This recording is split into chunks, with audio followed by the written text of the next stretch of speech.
This is the Russian Dynamite, Masha Slamovich. Becca here. This is Not America's Sweetheart, Davian. It's Billy Starks. And the super fly guy, Trayvon Jordan. This is the fly side flyer, Jalen Brandon. Hardcore Princess, Jules Malone. Hi there, this is the Bubblegum Princess, Alexia Nicole. This is the Brazilian Wonder Woman, Christy Jane. This is the baddest black belt, Chennai Kai. This is Kid Bandit. The smash hit Joel Bateman. This is Robin Renegade. Cody Hawk. Brutal Bob Evans. And you are listening to Wrestling with Entertainment, one of my favorite podcasts in the whole wide world. What is going on, everybody? It's your boy, the answer to professional wrestling, Josh Breezzyy, and you are listening to Wrestling with Entertainment. Hello, and welcome to the show. It's Wrestling with Entertainment, the only audio experience on the web, the trusted choice for interviewing all your favorite wrestlers every Tuesday and Wednesday on YouTube and Castbox. Sponsored by Rogue Energy and Player One Coffee. I am, of course, your host, James J. And it's a great day for wrestling because we are wrestling with the Kobe Bryant of Hardy Figures, the Nigel Thornberry of Urban Exploration, the answer, Josh Breezzyy. What's going on, everybody? How are you, Josh? I'm good, man. I'm good. Just living the life, living the dream, man. Alright, and what you got coming up next? Right now, just working on me, but you can catch me almost every week, every Friday on Pro South Wrestling.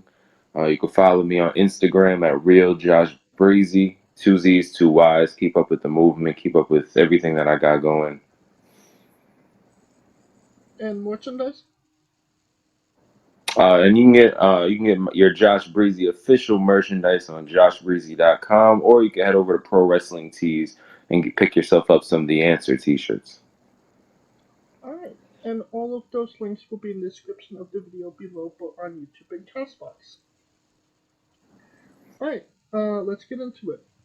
Can you tell us about the tables match you had with Cameron Keast? Oh man, what a tables match, huh? Yeah, that was fun. We've been working on this story for quite some time, since like October, and it was really just a way to. What happened was I couldn't travel to Alabama for a couple weeks. Something was wrong with my car, so I had to come up with a way to keep me on TV, keep me involved. So we came up with the storyline that somebody stole my car, so I couldn't travel, and then we ended up trying to relate it to something with Cam and everything, and that got us down the road to this tables match. Tables match was fun. It was cool. It was fun to put together. It didn't really turn out the way that we had envisioned it. But that's what happens in professional wrestling. That's why you can't tell me it's fake. Because if it was fake, all the tables would have broke every single time they needed to break, and they did not. So yeah, I mean, we get in there, we're putting it together. The stage hands are like, "Hey, do you want me to break down the table a little bit? The tables are kind of looking a little thick." And I'm like, no, they'll be good. This is my first tables match. Like, we're good. So we're putting everything together, and one of them stands on the table, and you hear it start to crease like it's gonna break. And I'm like, oh, perfect. These are gonna snap in half like cardboard. Big spot. It's gonna be great. So we're in the match. I'm climbing up the ladder for the big swanton spot, and I'm looking down. And I'm like, please break, please break. And then crowds chanting, holy S, holy S. We go for it, hit the swanton, boom. The table that nobody thought was gonna break snapped in half, clean as a whistle, and the table that everybody thought wasn't gonna be able to stand held up strong. And I'm 235, 240 pounds coming from 12 feet in the air. That table should have turned to dust, but it just did not break. And I hyperextended my knee because it didn't break, so my top half flung forward. So then we had to call a bunch of audibles, And if you look back at the match, you can actually see where Cam is like picking me up, and he's really just trying to make sure I can still stand.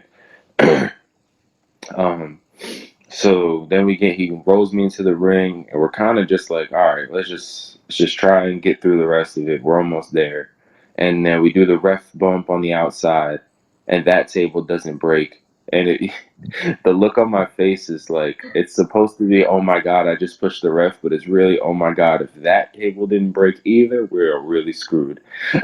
So then we go to the next table spot, and I can't stand on the top rope. I was supposed to hit a swanton through the table and put Cam through the table, but the ref is down, so nobody sees it to call the match. And I get up there, and I just knew I couldn't rotate. I couldn't push off my leg enough to rotate in the air, so I kind of just fell down and sold it. And then I went up to try to do an elbow and could barely stand for that. And then the table didn't break on the elbow drop. Oh, So gosh. then it's just really about 5 or 6 minutes of me and Cam going back and forth trying to put me through the table. And then we had a fail-safe table that was like this mini table. It was probably like a 4-foot table that was from another match that they just didn't use, and it was super thin and like barely together. So Cam sets it up in the corner, and then he goes to like lay me against it, and it just crumbles as soon as like I even touch it.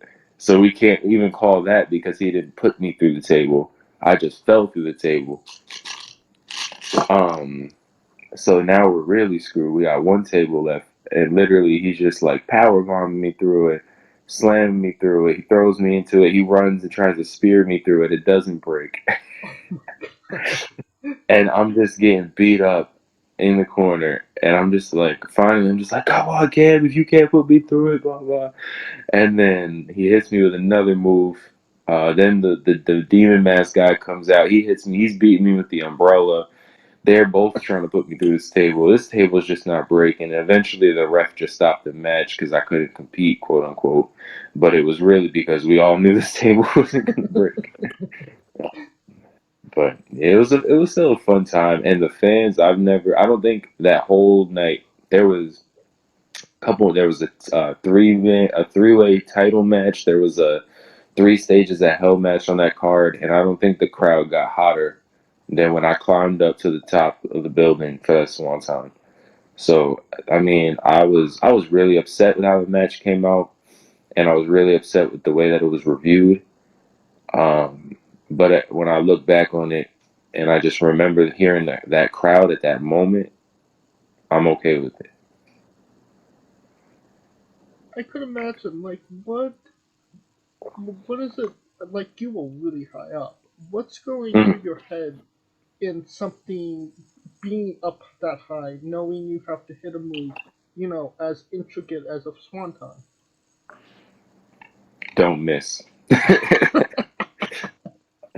There was actually a lot that went into me even doing it. Like, I had to make sure the tables were a certain way, they were a certain distance, and then even when I got up there, I was like, man, they might be a little far.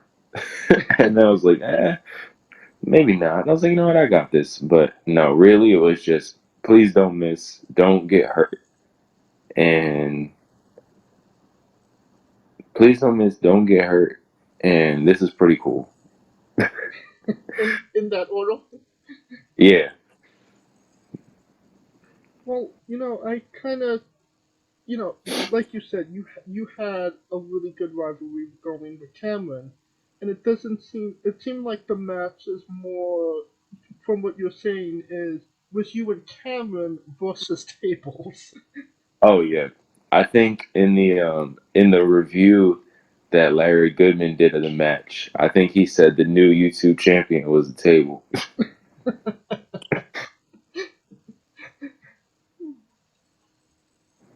All right. Um. Now, one interesting thing about your wrestling is that you do face paint. Can Yeah. you tell us about the significance of your face paint?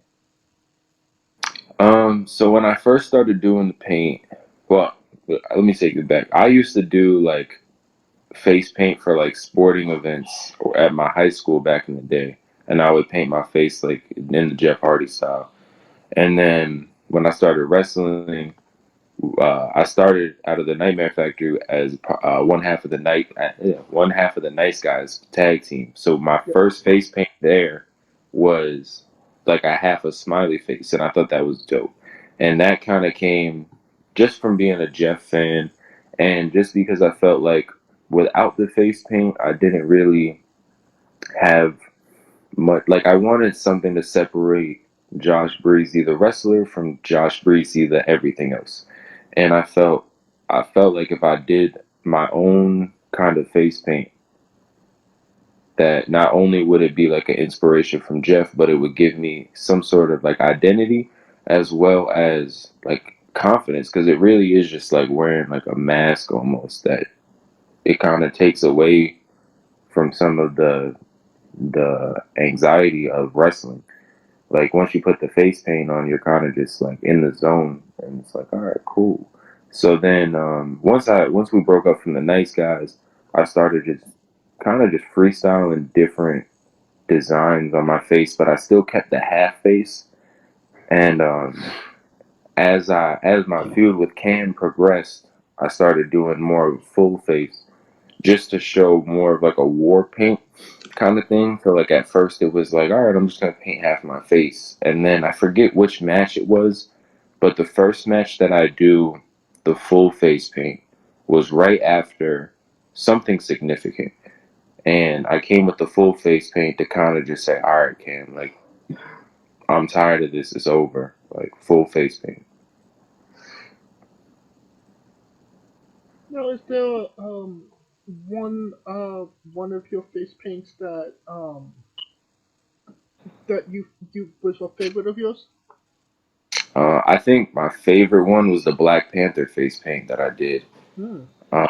Just because it was so interesting to do uh, something that somebody can directly identify. Because usually I just kind of I'll sit on my phone and kind of just come up with an idea in my notepad, and then draw it out on there, and then hope that I could transfer it onto my face with the paint pens. But the Black Panther one to me was special, just because it was my favorite. It's been my favorite superhero as of recently, and I was really able to make it look good. So I'd have to go with my Black Panther face paint. Well, what did you think of Wakanda Forever? I thought it was really good. I thought it was definitely a different take, and I could have used a little bit more of Shiri being Black Panther, Yeah. and some more action, less love story. But I think it was pretty good, and I think it does set up for the third movie very well. Well, it was a little bit awkward because it was the second movie, and yet it was an origin story in the same Yeah. breath. But yeah, I thought it was good as well. Um, Now, is there any intricate face paint you have planned coming up? No, not really. I don't really plan them out too far ahead of time. It'll kind of just be, I usually put my gear together for a match and figure out like what I'm wearing color wise, and then once I get to the venue, I'll literally be in the locker room and I'll be like, all right, it's face paint time. I'll pull out my phone, do a little design on my phone on like the notepad thing, and then just start going right there. Like it usually takes me like a good 40 minutes to get everything done. Hmm. Hey, and you mentioned it, the nice guys. Can you tell us Yeah. about Jacob and your relationship with him? Honestly, we haven't really spoken. Um, we haven't really spoken since he texted me and said he didn't want to be the nice guys anymore, and he wanted to go ahead and do his own thing, which I completely understand and respect. And I mean, you can't spend 12 weeks with somebody and not say, hey, like that's my brother at the end of the day. So like, I hope he's doing well. We just don't really communicate as often as we used to. But the nice guys is fun, man. Jacob's a great guy. Um, the Nice Guys was literally just, there was no plan for that going into the camp. Cody kind of just put us together one day, and then we cut a promo together in promo class, and he was like, "Yeah, you guys are gonna be the Nice Guys together." And then we were like, "All right," and then we ran with it, and then we kind of just, I think it was, he was still in Atlanta, I was going back and forth from North Carolina to Atlanta. Uh, all our bookings were kind of like sporadic, and I think he just wanted to be able to not have to worry about another person, especially me.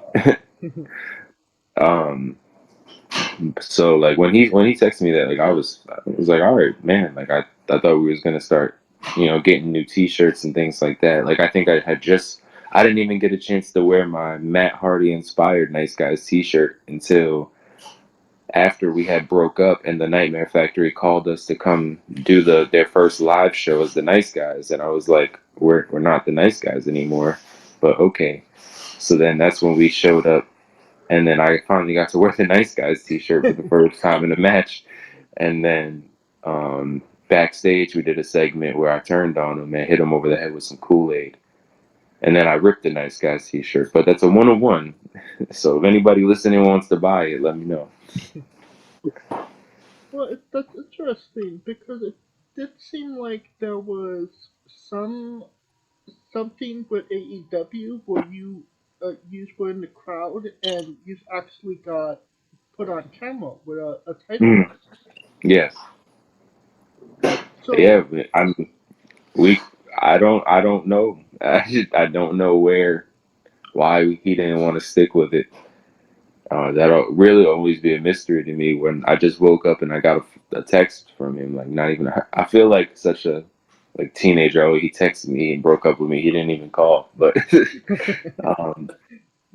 yeah, no. I mean, we had several different T-shirts lined up. I was working on getting us like a little entrance car, like similar to like Shotzi's tank, but it was gonna be like a Nice Guys car. Um, and then yeah, no, he was just like, "No, I'm done one day," and I was like, "Oh, all right, well, guess it's just me now." that really sucks. Yeah, and especially like if you watch our showcase match, like I always say that the Class 1 showcase match had the best crowd, because we had, not only did we have like our family and friends there, but like AEW wrestlers were there. Jade was there. I wrestled 5 and 10. Ricky Starks was there. Like so many of them were there, and we had the crowd like in our match. Like there was a couple botches because it was our first match, but the entire time, like when we go up to hit the Swanton elbow drop combo, like everybody popped like we were about to win. And then when they kick out, when TSF kicks out, they are just sick of it. And it's like we were so over with actual wrestling fans and actual wrestlers. Like I don't understand why like you would want to go away from that. Well, perhaps that's a question for him. Mm. Alright, Yeah, man. Get him on your next show. I will look into that. Alright. Now you are the Kobe Bryant of wrestling of Hardy figure, Hardy wrestling figures. there we go. I got that. Yeah. Can you tell us about your collection? And it was even featured on the major figure pod. Yes. Yeah, man. So my Hardy Boys action figure collection goes way back to my childhood, really. And I kick myself sometimes because a lot of the figures that I have to buy today, I had when I was a kid. But luckily I did keep some from my childhood, and that kind of started. And it's funny. I think I have a picture on my figure wrestling page, at Wrestling with Hip Hop on Instagram, and there's a picture of like my early, like when I first started like collecting and displaying them, and it's like this little corner nook in my mom's room, in my mom's house bedroom, and there's probably like 10 action figures, and then you slide to the right and it's my figure room in my old house in North Carolina. and it's 227 Hardy Boy action figures from corner to corner, wall to wall. There's loose figures on the displayed. Excuse me. There's all these arenas, custom arena displays. Everything's mint in box. Like there's posters, there's this, there's that, there's Christmas cards from Matt and Rebby. Like there's all these different things, and it's like, wow, like that's crazy. But what really happened was the pandemic. When I first moved to North Carolina, I only had about half of my room taken up. Actually, when I first moved to North Carolina, I had my action figures displayed on one wall and a shelf in my studio.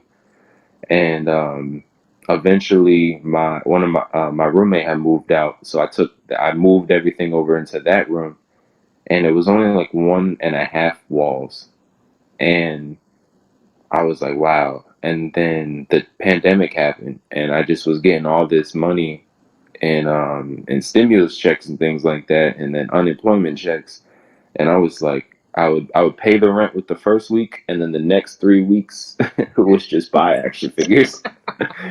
and, it's like, it was like, man, I need this. And then I really just, because I was home all the time and I was getting paid $700+ a week to sit home, I was like so deep into it, and I'm scrolling Google Images looking like, all right, making a checklist, dividing the checklist, Matt Hardy, Jeff Hardy, Lita, both of them, all three of them, and then just going down the checklist of, all right, I need this, I need this, I need this. And now I'm on eBay, it's 1 a.m, and I'm waiting for a bid to end and just to snipe somebody.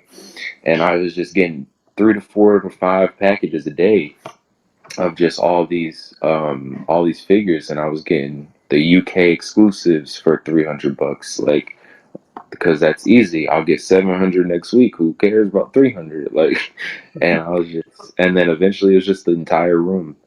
And then when my ex moved out, I just went even deeper into it. And now I'm getting AW figures, and now that wall is taken up, and now I got to take the door off because I can't open the door because that's taking up too much space. I need this space for a bookshelf. So then the door came off, and then it was what you could see on my YouTube channel at youtube.com/Josh Breezzyy in the 2022 room tour. And it's just crazy, man. And it's so awesome that the guys over at the Major Wrestling Figure Podcast, Matt and Brian, they always help me out if I have questions with how to display something, or questions about a certain figure that I'm not sure about. And they always shout me out for my collection. And hopefully now that I'm in Florida, once I get my, like I told you the other day, we're moving. So I'm actually, I get a chance to set up a new figure room. And once I get that, I'm really hoping that I can get Matt to come over and check it out in person, because he's right down in Orlando, out of town. So that's pretty cool, man. I was actually gonna get before I moved, because I was living in Fayetteville, North Carolina, which is 30 minutes from the Hardy compound. And when I first shared my room, and Matt was talking about it, and Rebby was talking about it on Twitter, I was trying to set up for Rebby and Matt to come see it in person, and the schedules and me moving from North Carolina never worked out. But they're all aware of it, and that's just cool enough to me. And what's funny, actually, sorry to get off on a tangent here, but one of Jeff Hardy's, when he was still with WWE and he was doing like the meet and greet like music tour things, he came to Atlanta, and it was like right down the street from the factory. So I was like, all right, bet. So I'm training. I drove 6 hours back to North Carolina, picked up my you can get 3 items signed at this thing. So I picked up my 3 most valuable box sets, which was the WWE UK exclusive X-Erection set, I think it was. And it's this big like 10-pack of figures with the European title. And then I got the Classic Superstars box set with Matt and Jeff, and a Decade of Domination UK exclusive, like 10-pack set, and I'm having Jeff sign all these things, and my stupid so I got this big old tote to carry all these things because they're massive, right? Yeah. So I'm standing on this long line of Jeff Hardy creatures, and it's just me in like my wrestling training gear carrying this big tote, and everybody's looking at me like, yo, who is this guy? And then eventually, like, I get in and I bring it up, and I bring out the first one, and Jeff's like, yo, I've never even seen this one before. Like, this is awesome. And there's literally just like a good 30 seconds of him just like taking it in, like, this is cool. Like, and then he signs it, and I start telling him about the collection and stuff. And he's like, yeah, I think I remember Matt telling me about this. And I show him the pictures, and he's like, yeah.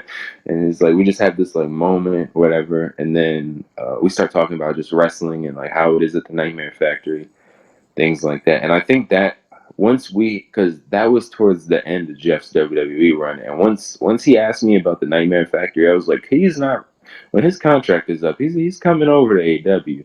And then so then yeah, he just signed those, and I think that was just really awesome. And it's cool to look at like some of the figures I have that are signed and be like, oh yeah, that was at this show in upstate New York when I was in college, or that was signed when I was 10 years old at a meet and greet at the mall. And it's just like, that's what I like about actually getting figures signed as opposed to buying signed figures, or like when you send them into high spots and things like that. Like, I'd rather the experience. Oh yeah. But you have such a massive collection. How do you decide, which ones you want signed and which ones you would rather just keep natural?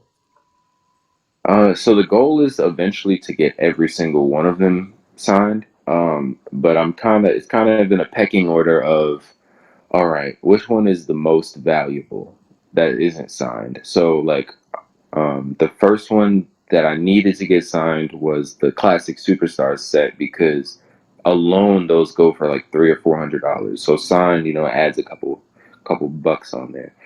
Not that I'm in it. Not that I want to make this clear. Not that I'm collecting these to sell, but I do have a daughter on the way, and life is precious. So if I ever do just randomly drop dead one day, I want her to not be stuck with a bunch of useless action figures, and she can be like, "Hey, this is $30,000 worth of action figures. Let me go sell this and go to college or buy a house or something like that." So like when I talk about the value of these things, to me, it's more of what can somebody do with this when I'm gone. As like, I'm not going to turn around and sell it on eBay after I get it signed. No, like I'll probably never sell it unless I'm homeless or something. But but anyways, that as far as which ones to get signed, it's usually just based on like which ones are like the most valuable. And like right now, I'm trying to get through all my box sets, all like the 10-pack box sets, and like I just got this other UK exclusive that I've never seen before outside of uh, Instagram and like page 13 on Google, and it happened to just pop up on eBay one night, and I just struck while the iron was hot, and I got it. So like that'll be the next one I try to get signed, and then I'll probably move on to the other smaller individual Matt and Jeffs. Alright. Well, as we were speaking, I actually have a signed Jeff Hardy Cyber Sunday action figure. Okay, is it the one with or without the face paint? With the face paint. With the face paint, yeah, because there's two, and the face paint one looks nice. What color is it signed in? It's in like a blue, so it's kind of hard to see it, but it is there. Yeah, that's nice though. But yeah, I've seen Jeff Hardy a couple of times, and it's always been an awesome experience. He was one of the first people I seen in person for an autograph. So, there's a sentimental value to Jeff Hardy for myself as well. Yeah, man, Jeff is awesome. Anytime I've ever met Jeff, he's just been so like genuinely nice. Yes. Like, at WrestleMania Access in New York, I went dressed as Willow, and I was on the Jeff Hardy meet and greet line, and security came up to me and was like, "Hey, man, we're gonna have to cut the line right here. because there's just not going to be enough time. And I was like, no way, bro. And all the whole crowd, like the whole line was just booing the security guy. And I'm like, really? Like, you're gonna cut it right in front of the guy dressed as the guy we're about to meet? And like my Willow costume was immaculate. I had the TNA Jeff belt. Yeah. So they cut the line, and now I'm just standing there. And then a group of guys is like, yo, just come jump in with us. Like, we'll say you're with us. So then I go and I'm online. I'm chilling with them. They're taking pictures with the title, everything. Security comes back and says, hey, man, you weren't on that line. Like, you can't just cut all these people. And everybody starts booing the security again. So then now I'm sitting up there. But now, while all this is happening, all the superstars at the table can see what's happening. So Hurricane Helms, like, catches my attention, and he's like, he stands up and he points at me. He's like, don't worry about it. Don't worry about it. So then Hurricane Helms gets one of the WWE workers that's there. And then he's talking to him, and then the guy comes up to me, and he's like, hey, man, once the line is done, I'll get you to meet Jeff. Just stay right there. Once it's over, I'll come over. I'll pull you to the side, whatever. So the WWE guy comes over to get me after the line goes down to meet Jeff, and I see the security guy that's kicked me off the line now twice, and he looks so mad that I'm going to go see Jeff regardless. And then so then I go over to meet Jeff, and I forget who else was there. I got a couple other signatures. And then Hurricane, and I got a picture of Hurricane, thanked him. And then I got to talk with Jeff, and we were just talking. He's like, yo, this looks insane. This is great. And then he does the laugh for me, signs my belt. We take a couple pictures. And like, even that, like, for Hurricane and Jeff to be like I can sign one more thing. Like, I could talk with this kid for 30 more seconds. Like, it's not that bad. Like, that just speaks volumes, because like I know a lot of wrestlers won't do that. So yeah. So anytime I've met Jeff, Matt, Hurricane, like anybody in that group, like that essentially Omega group, like they've always been nothing but nice to me. So, is there a figure in your collection that's your favorite? My favorite figure, I would have to say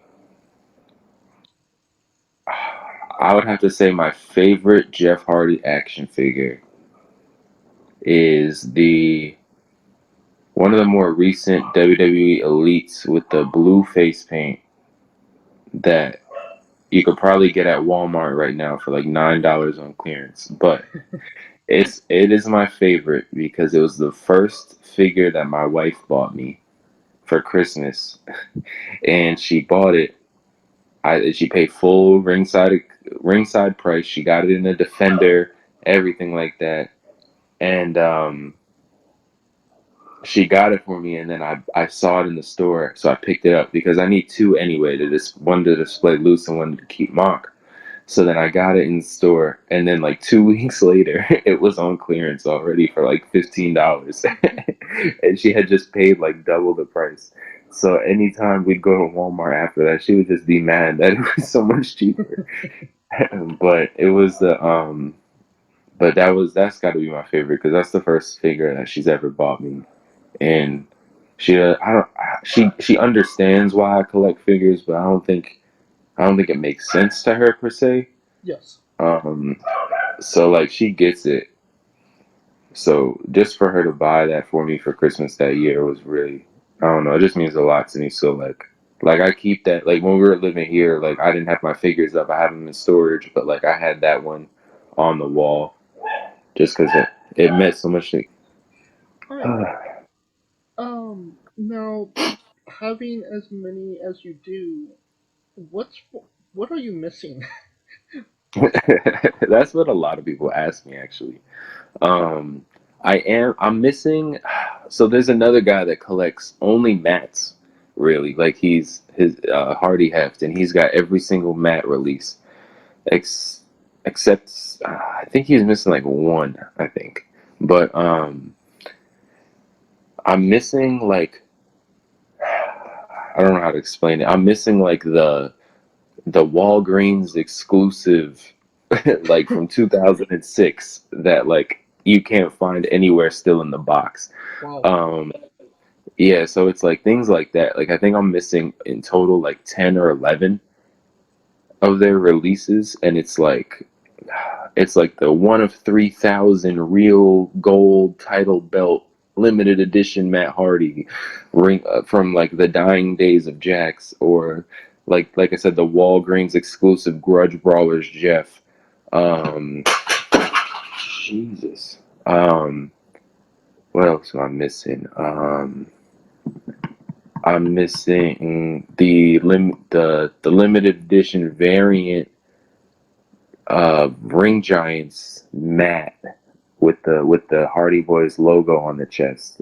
Like it's so I'm missing like such like mythical, almost like mythical creatures at this point. It's like if I see it, it'll be such a rarity. Like the box set that I just got, like I never thought I would get that. Just because it's a UK exclusive. It's a 10 figure pack, which was something from like 2001, which is something that you would buy for your child who's immediately going to rip it open and start playing with all these action figures, because it's back then it was like $20 and you get 10 action figures. Right. So it's like, I'm never going to find this. And then when I found it, I was like, oh my God, it was like finding a unicorn. It's like, you never think it's going to happen. And then boom, it happens. And it's like, wow. Dang, anything else on the top of my head that I'm missing? Oh, there's a Jax spring ring that comes with a Jeff Hardy.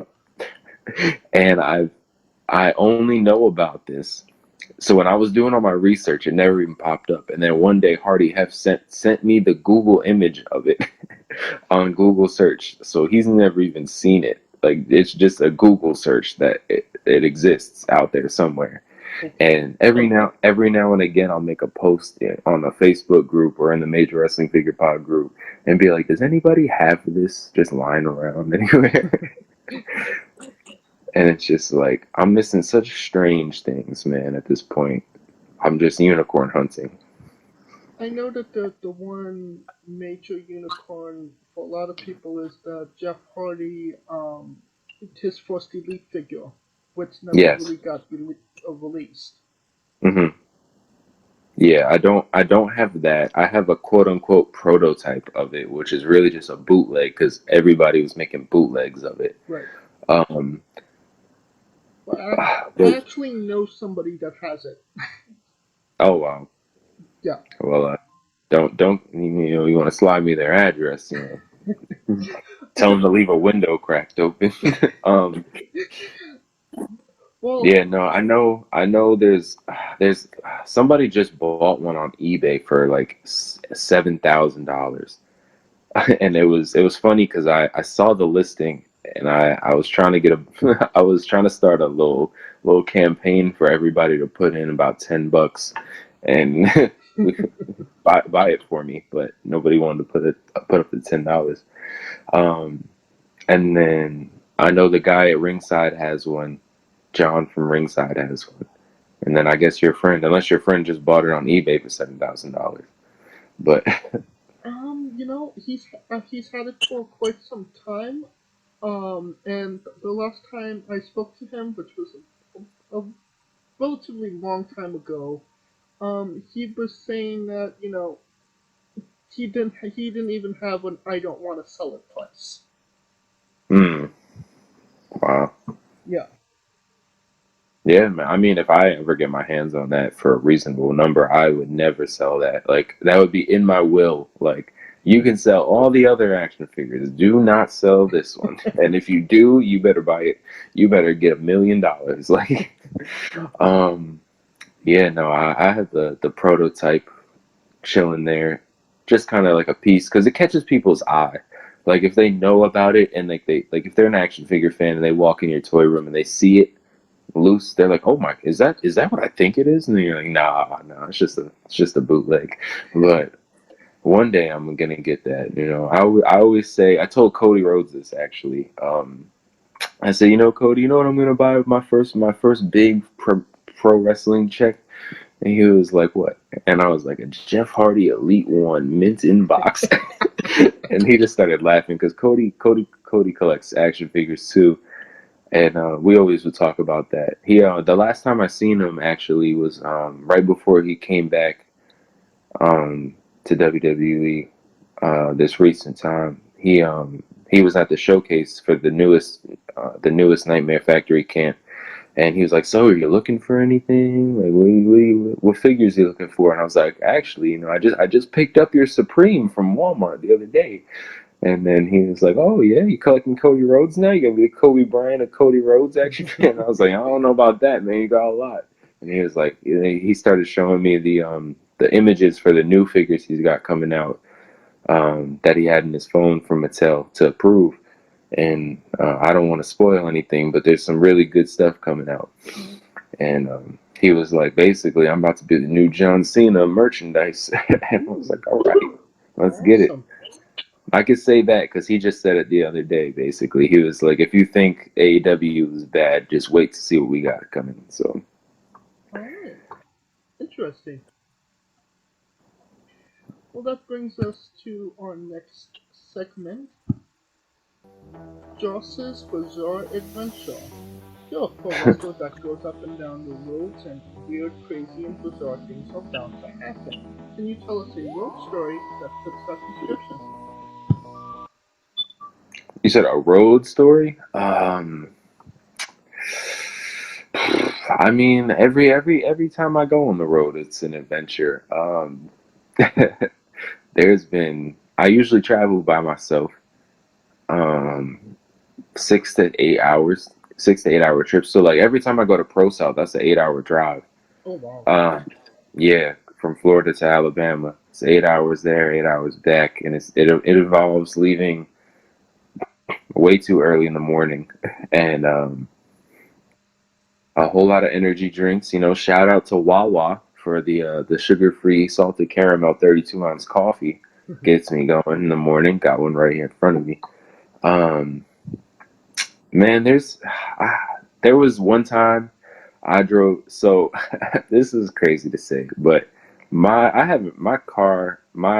license plate has been expired for like a year. Um, um, so every time I make a drive like this, it's really it's a risk. Um, so you make the drive, and you try to obey the laws of the road. So you do like 5 miles over the speed limit. And you're just going. And one time I'm driving to Alabama, and I passed 51 cops. Oh my god. It gets better. 51 cops just from the state line of Georgia and Florida to the state line of Georgia and Alabama. And it's pretty much just a straight highway shot. Like it's not like I passed 51 cops going through back roads and all this. No, I was just on the highway.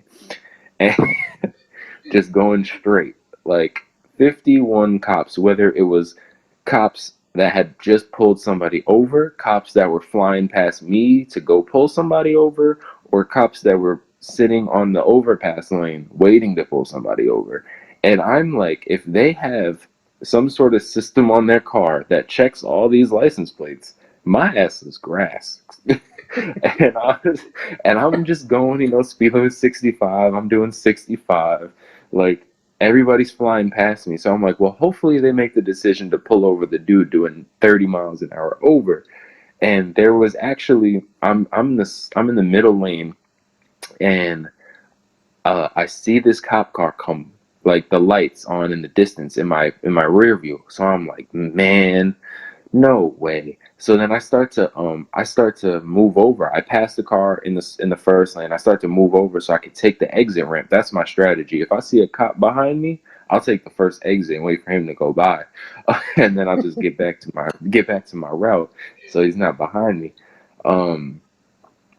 And as I pass the dude and I start to merge, the cop is behind me already. And when I tell you he had to be doing 150.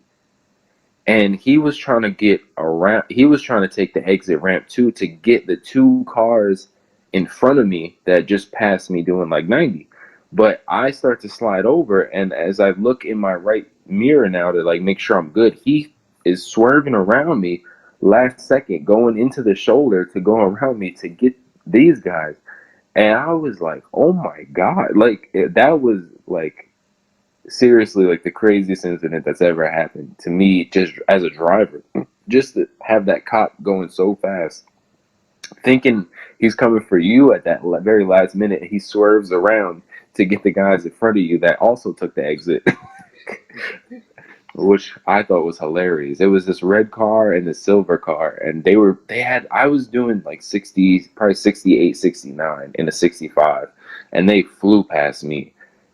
So they had to be doing like 90, and they took the exit, and he pulled them both over, and that was the coolest thing. I was just like, oh, okay, well, at least it wasn't me. So then, because I took the exit, I couldn't not take the exit now, because then that's suspicious. Like, I was trying to, and I stopped.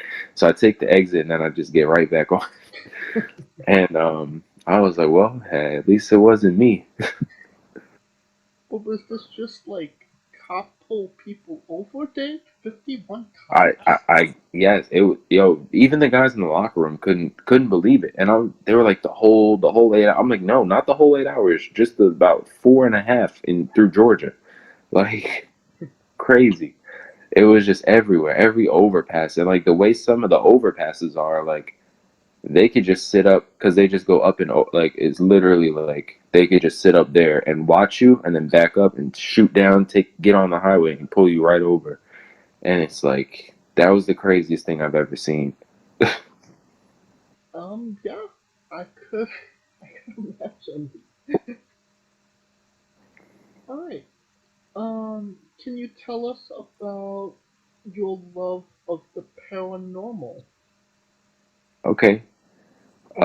See, this is the interviews I like. Let me just take a second to give you your flowers. Like, you actually know, I don't have to sit here and tell you about me. You kind of know a little bit. You know enough about me to talk about me. Yeah. So I appreciate that a lot. Well research here. Yeah, so paranormal. I mean, I got into it when I was young. It's one of the few things that my dad ever did with me, was take us on like ghost hunting things. Me and my brother Mark, and we would go to like cemeteries and like this old abandoned asylum on Long Island, and we'd always watch like Ghost Adventures, Ghost Hunters, and things like that. And I was just always intrigued.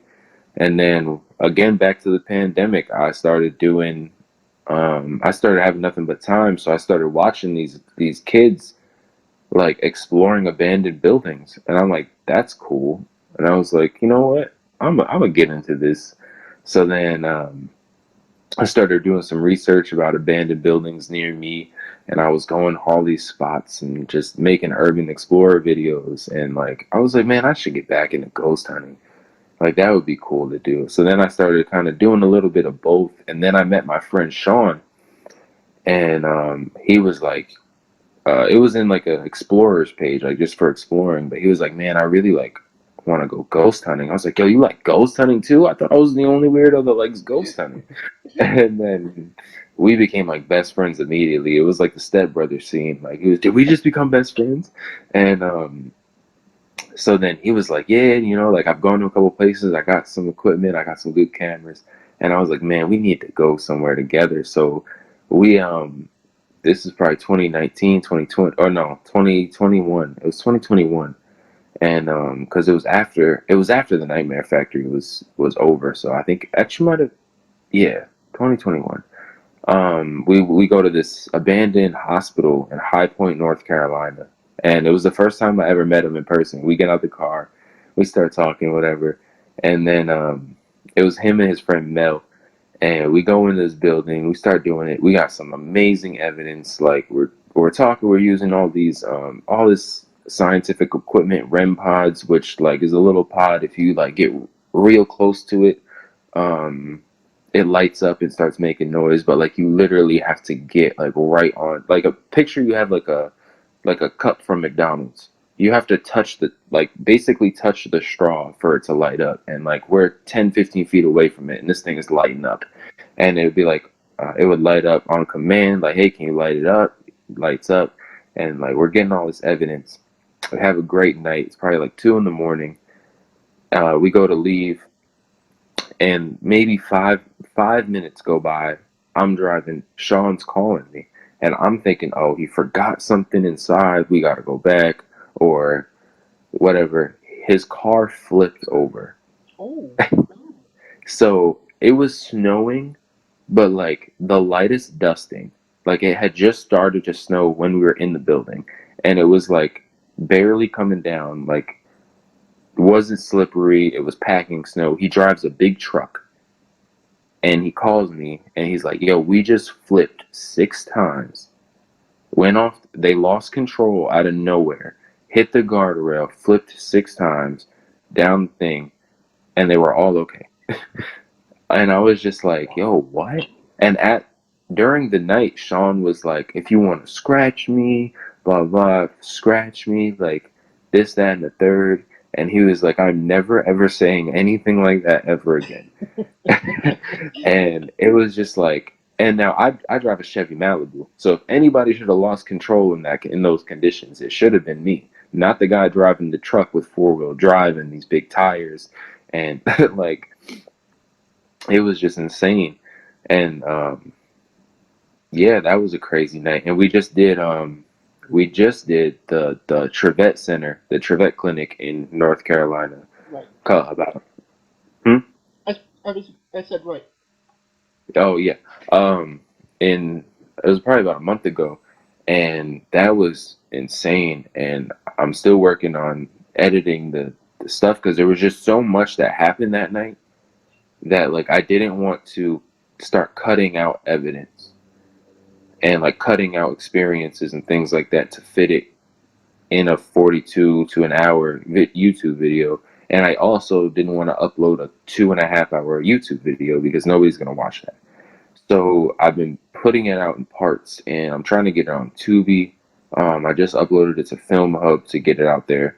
But man, when I tell you, like, there was a point, it hasn't come out yet, but there's a point in this investigation where we were sitting on the couch of what used to be the waiting room talking to this guy named Andy.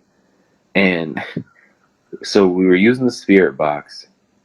He came through, he was talking to us, and then we started using the REM pod, and we would do like light it up for yes, don't for no. Yes and no questions for like 30 minutes of just straight responses.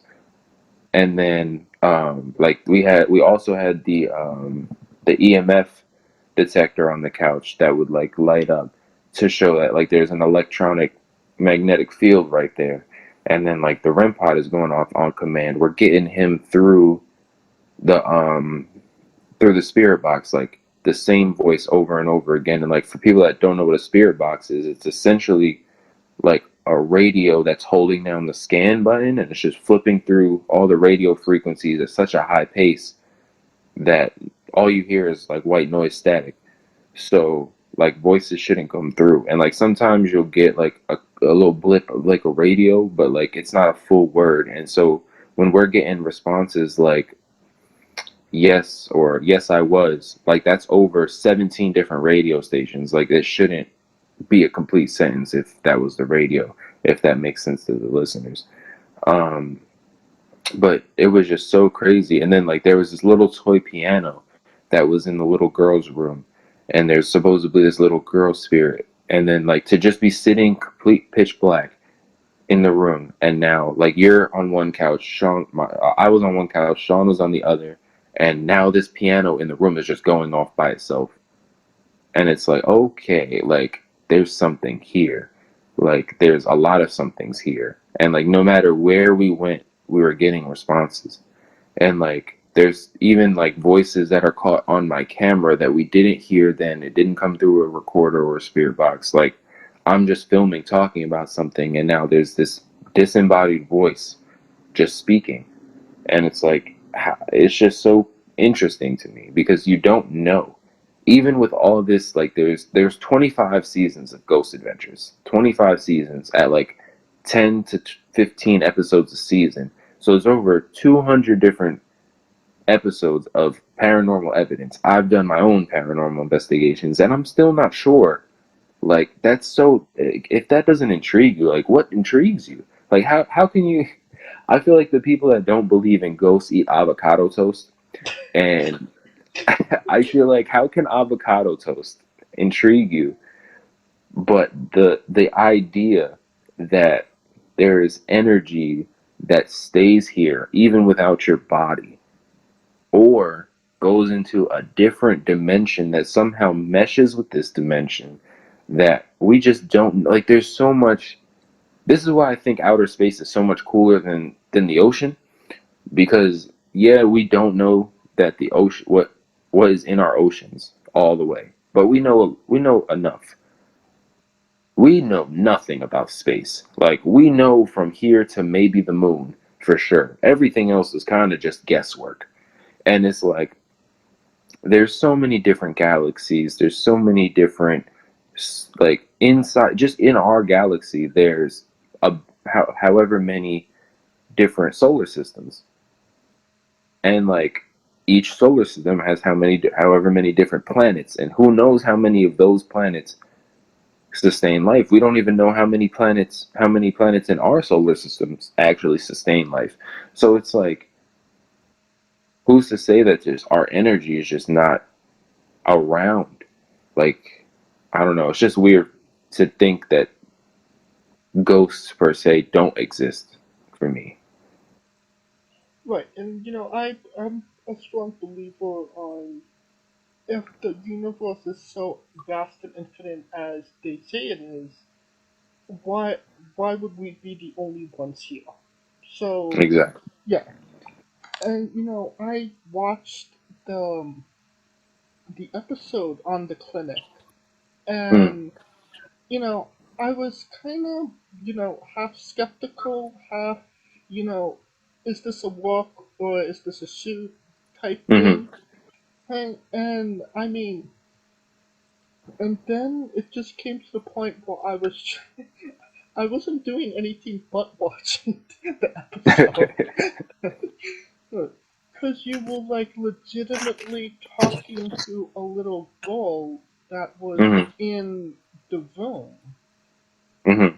And it was just, I was just thinking to myself the whole time, is this a shoot? Is this a walk? Are these guys working? Is this just a Right. TV show? Dang wrestlers, work this again. Well, you can But understand, obviously you're a wrestler, you know how to walk. mhm.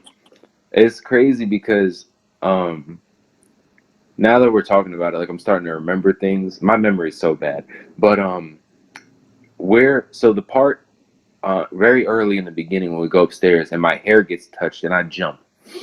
I was so mad that Sean hadn't clicked record on the night vision camera yet, because we set up a night vision camera shooting that hallway, which would have caught me like getting my hair pulled. And now I never wear so like that night I had twist braids in my hair, and like I've never done that on an explore or a ghost hunt ever before. And I was like, you know what, I'm gonna do it this time. Like, I don't know, I just want my hair in twists.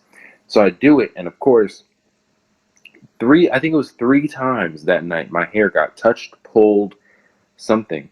And I've never been touched like that before. Like, I've kind of like felt like it feels like cobwebs.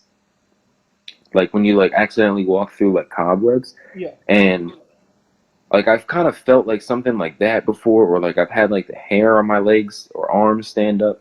And I go to walk in the thing, and it was just like somebody flicked my thing and like, or like pulled it up and dropped it. Like, it just started moving on my face, and I was like, what? And like, I just feel like my reaction from my camera doesn't do justice to how completely freaked out I was. And I was just like, no way. And then to later ask and be like, did you pull my hair? And it lights up the REM pod. Like, yes, I did. And I was just like, no way. Like, that's crazy. And then I gets pulled again in that room. And then this also didn't come out because it was in the basement. I got scratched in the basement. And I'm standing there filming Sean doing the dowsing rods. And I just feel like this pinch of pain, like in my lower back. And I thought I bumped into something, because there was like a fire burning thing down there, and I thought maybe like I had leaned up against it or something. So I turn around, there's nothing behind me, and I'm like, "Yo, Sean, is there something on my back? Did I get scratched?" And he pulls my shirt up, and yeah, there's a scratch mark on my lower back. There's 2 scratch marks going through my back, and I was just like, "What is it about tonight that everybody wants to touch my hair?" So now I'm getting scratched in the basement, and I'm just like, "What did I do?" And it was just that place, man. I didn't want to leave. Like it was so cold though. It was probably like 15 degrees outside, and it was probably like 40 degrees inside. Uh, and it was so cold. Like there's so many points where like I'm just shivering, and like the audio is bad on a lot of it, and it just sounds like I'm just like shuffling around my phone, but it's really just like my hands just like shivering while I'm holding my stabilizer. Oh man, but nah, that night talking to that girl was crazy, and like especially like having a daughter on the way, I just felt like that was why me and this girl's spirit connected, because I felt like, I don't know, it was just crazy. Like I just wanted to keep talking to her, and I didn't know why. And I was just like, I was running out of things to ask, because it's like you can't just have a conversation. Like you have to yes or no questions, or like we could try the spirit box, but then when the spirit box comes out, now anybody could talk, and now you're getting all these different, like I think like at one point like Nancy was a name that came through, and like that correlated with the story that the guy told us at the front, like that other people have gotten that name too. And I think with us being able to interview the owner for this investigation was really really really key, because we did, not only did we get all this information, but it just made it feel like that much more special and more professional, which is why I kind of trying to take my time and do this the right way. No, absolutely. I mean, obviously, I feel that way because I am an interviewer myself. Hmm. But I mean, she told you that there was evil spirits in the basement. Yes. That's your. Personally, that's my cue to leave. Yeah, I You- mean, it was so crazy that like we were like, all right, light it up if you like. And at this point, it's been lighting up yes or no for like 10 minutes. And then once we're like, all right, light it up if you're gonna come to the basement with us, nothing. Dead silence. Not a light, not a blip. And it's like, are you scared to go in the basement? Yes, lights it up right away. yeah. Are you gonna come in the basement with us? Nothing. And it's like, how can you dispute that? Like, it was just so crazy. And she was right. Like we shouldn't have went in the basement, I guess. Um, but man, it was so crazy to just talk. And oh man, it was I really wish like I lived down the street so I could just go all the time, because I never have I ever gotten like that kind of. And we didn't even, there was 2 bedrooms that we didn't really go in, um that there's supposedly like different spirits in there, but it was just crazy. Then there was a point where we kind of just shut all our camera lights and everything off, and we just sat in the hallway. And I think that was one of the times. I think when we did that is when the REM pod first went off, and I was like, "Yo, this place is creepy." Like, and it's because like they use it for things during the day. Sometimes they'll have like little like parties, because it's on like a garden place now. They turned it into like a flower nursery. So like sometimes they'll have like Christmas parties and things like that. So like it's not like it's just sitting there, and it shouldn't be creepy. Like it just is, and it's like, I don't know, that place is magical. If anybody listening to this and you got this far into me talking about nothing, definitely go to check out the haunted Trevette Clinic video that we did. It is definitely amazing. And, as somebody that is skeptical of, ghost hunter videos myself, I would recommend it as well because it was an interesting watch. Appreciate that. Um, Now, we've talked wrestling, we've talked paranormal ghost adventures. You, out of all of this, you're also a rapper. Yeah. Can you tell us about, your rapping career, and you was even Artist of the Year in 2020? Yep.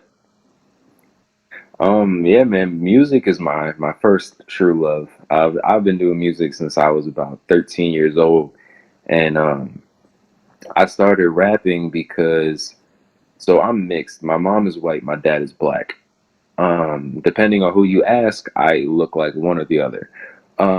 So when I was in elementary school, it was hard to fit in because I didn't really have a place to fit in because I always say I was either too black for the white kids or too white for the black kids.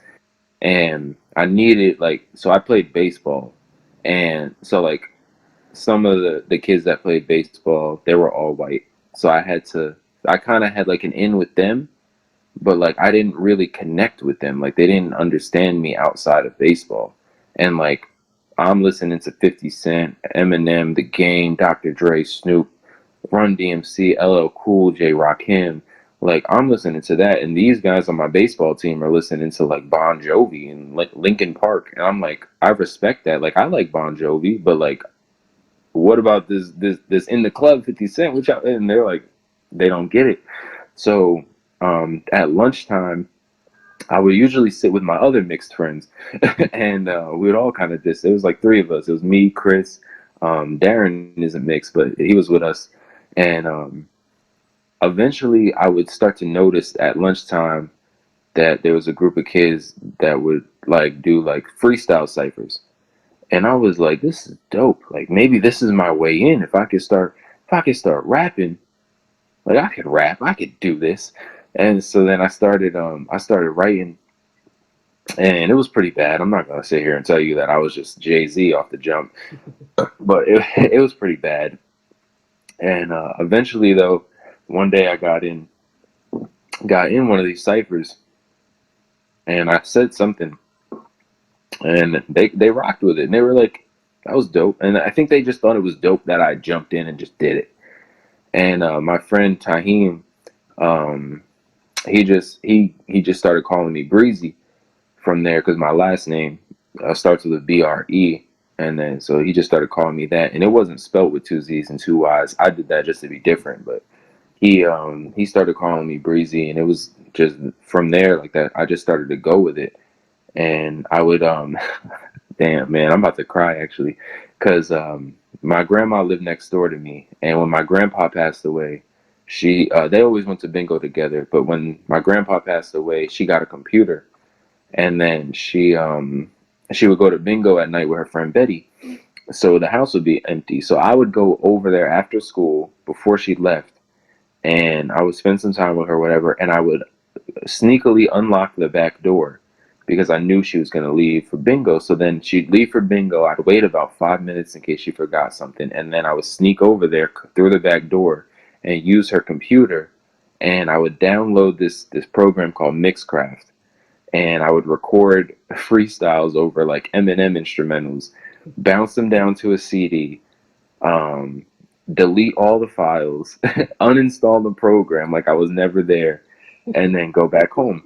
And I would do that so I wasn't, because my parents would be home, or my brother and sister and stuff like that. So I didn't have a computer in my room.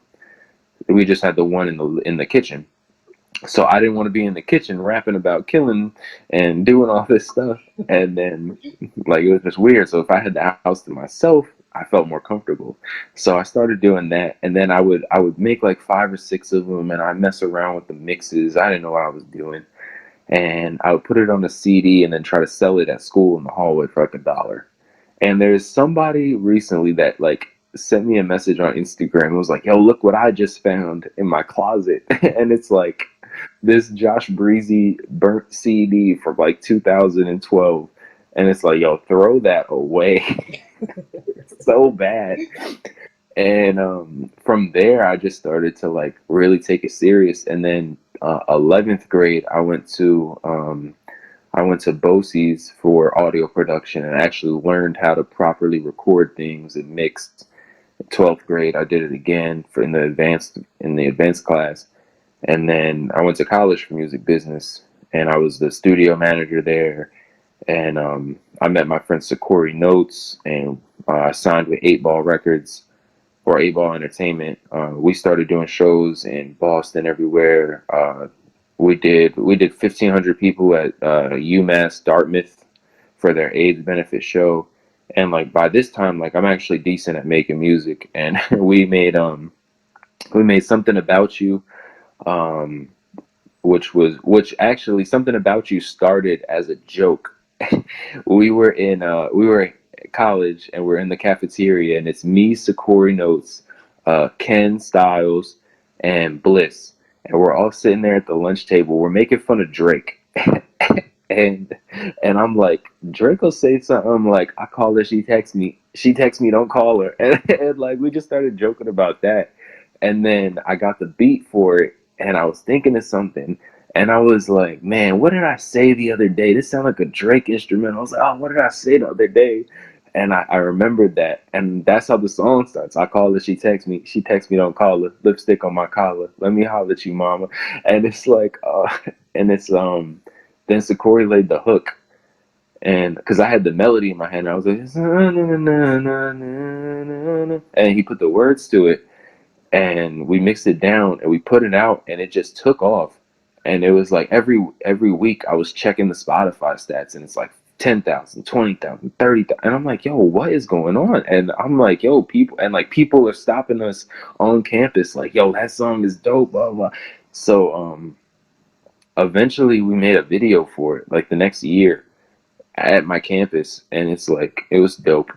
And then that took off, and then we did What's Up. I did What's Up with Smooth Impact, which is Sakori's R&B group at the time, and that started to take off, and that was like on the radio, and we were performing in it everywhere. And man, they broke up as a singing group, and I went on to work on um, Tortured Artist, and that was getting a lot of traction at my school, because I was doing like pop-up tables selling merch and things like that, and pushing it everywhere.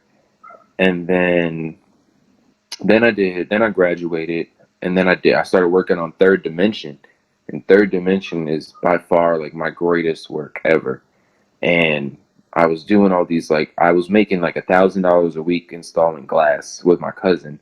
So like I had the money to like actually put into my music now. So now I'm doing like these really good videos, really good production, really good mixes and things like that. And it was just taking off. And um damn, what was All I Ever Wanted was the first single I did, and we actually drove 19 hours from Jersey down to Orlando to Clearwater, Florida, to shoot this video. And we had like 20, I think it was 22 different models that were going to be in the video. And literally, we get to the hotel the day before, and I'm getting Instagram message after Instagram message after email after text, like, hey, like, sorry, like, something came up, I can't make it. Oh, like, I got booked for another thing, and they're going to pay me more. Like, and we ended up with one model. Wow. Yeah, like, literally, like, actually, what's funny is I just got an email 4 years later. Just got an email response back from somebody that was like, hey, I'm so sorry I missed this opportunity, but keep me in mind for the future. I'm still in the Orlando area. And I'm reading this at my shoot job. Like, girl, it is 4 years later. What? How do you respond to an email 4 years later? And like in the thing, like on Gmail, it says like 4 years ago. Like, I'm just like, this is insane. But that video ended up being kind of dope. Because it was like spring break time, we were on the beach with me and this one model, and like my film crew and everybody, and I got my boys there, and like this group of like college kids or something comes over, and they're like, what do you guys, like, can we be in this video? And like they look super lit, and then they just like jump in, and we're like, thank God, because otherwise it would have just been us two the whole time. And like, so it kind of looks a little wonky, like it's me, this one model, and then like a bunch of college kids. And then it's like, so like it looks weird like now that I watch it back, but like it was that or nothing, essentially, is how I make it make sense in my brain. But that video started to do pretty well, And then what was next? Then we shot the DOA video in New York City in front of the Pepsi Cola sign, and that took off crazy. That video was fun to shoot. We had like the smoke, and like it just looks so beautiful. If you ever get a chance to watch that video, it just really looks nice. And then after that, I moved down to North Carolina, and I had a falling out with my mom, so I wrote a song about that, and I recorded that song with laryngitis. Like I literally could not speak because like all the arguing that we did and the yelling back and forth, like my voice was gone. So I'm in my studio and I have this song written and I'm trying to record, and like I had like 6 cough drops in my mouth at a time at this point. Like I got chloroseptic spray, all this stuff trying to get it out, and I'm literally like rapping a few lines and I gotta call it for the day. And then I would go back the next morning, do my tea, do my throat coat tea, a couple cough drops, some throat spray, and go do a couple more lines. And then like it was so bad and I was getting so frustrated. And my boy that was living with me at the time, he was like, bro, just what are you in a rush for? Just wait till you're better. I'm like, no, I need to get this out now. I need to get this out now. So then I finally get it all recorded, and I'm trying to mix it, and I'm like, yo, this sounds so bad. So I ended up reaching out to my boy Wavy Wayne, and he mixed it for me, and he got it to sound like I don't have laryngitis, and it sounded pretty good. And like I even have like singing vocals on the hook that sound decent, and I'm just like, all right. So then we shot. I had left my car in my grandma's house, so I had to go back to get that. So I flew back to New York, and I got my car, and then I drove to the city, and we shot the Feel Me video, and that video was even like doper. Like I'm not a fan of my acting in the first part, because I couldn't remember the script that I wrote. That is a word for word like the argument that me and my mom had, so I should have known it. And I just couldn't remember it, so it just looks so like forced out of me. But the video itself is immaculate, and the song is even better. So we did that, and that got a lot of traction because it was so real. And like I was charging people like $1 to view it on my website for the first week. It wasn't, it wasn't straight to YouTube. And that video was just very emotional and just like came out really well. So then after that, we shot Do You Mind, which was basically like a Chris Brown tribute. And we shot that video in North Carolina. And that video is chef's kiss. Like everything I ever wanted in a music video was there. Like the different outfits. We had models that showed up. We had dancers. We had 3 different film sites. Like it was just so great. And like that song and video really took off. And then my album came out January 2020. And then I had Mr. Porter from D12 on there. He produced 2 of the tracks as well. And the whole album kind of just went crazy a little bit. I think I did like 150,000 streams the first week. I think second week was like 30 or 40,000, and like it just kept going. And I submitted to like the Josie Music Awards, and I didn't. It's funny because I never heard back, so I kind of just assumed like, hey, whatever, because the Josie Music Awards doesn't have a hip hop category. So like I was just like, oh, they probably just aren't accepting hip hop. So then I'm at the factory. Like this is probably like my first or second week at the night. No, it was before the factory. Where was I? I was somewhere. And I get an email asking for my address, like from the Josie Music Awards, asking for my mailing address. And I was confused because I was like, I thought the awards like happened already. And they're like, oh, like you won Artist of the Year. And I was just like, what? I was like, did I? And they were like, you didn't know? I was like, no. So then they sent me the link for like that announces all the winners on their website, because like they have an actual award show that's like really nice. and like they have live performances and things like that, and I just didn't go because I didn't think I won anything or was even nominated. So then I get that, and I see I was nominated for Album of the Year. I was nominated for Record Label of the Year. Obviously Artist of the Year, and I think there was one more. And I had won Artist of the Year in the multi-genre category, which I was like, okay, so they kind of like found a way to slide me in. And then they gave me the award. So I gave them my address, and then I like got on social media. It was like Artist of the, I couldn't believe it. And like what's crazy is like my biggest artist influence is Eminem. And if you know anything about Eminem, you know when he won, I think it was his first Grammy, he didn't go to the show because he didn't think he was going to win. And like just the correlation of Eminem's first big award, he didn't go to the show because he didn't think he was going to win. And then I didn't go to the show because I didn't think I was going to win. And we both won. And I was like, that was just nuts to me. And then so I won Artist of the Year. And then it was probably the second week at the factory when I finally got the award in the mail, and I had to come home and get it. Okay. That's what it was. I got the award in the mail. So I win Artist of the Year, and then I'm planning the Third Dimension tour so I could tour my album. And I've got like 9 different venues, 9 dates, all up and down the East Coast, from Florida all the way back up to New York. And I was going to end in New York so that way I could see my grandma. And then COVID happened. And then like everything was starting to shut down. And now like all these venues are starting to like, at first they're like, oh, like we'll take precautions, blah, blah. It's not that serious yet. And now like hundreds of thousands of people are dying every day. And they're like, yeah, we're gonna have to shut this down. So now I'm like, no way. So now I got like refund tickets, and like thankfully because it was such a phenomenon, like these are non-refundable like deposits I put down on these places, and like they were able to refund me because of like nobody could have ever expected COVID to happen. Right.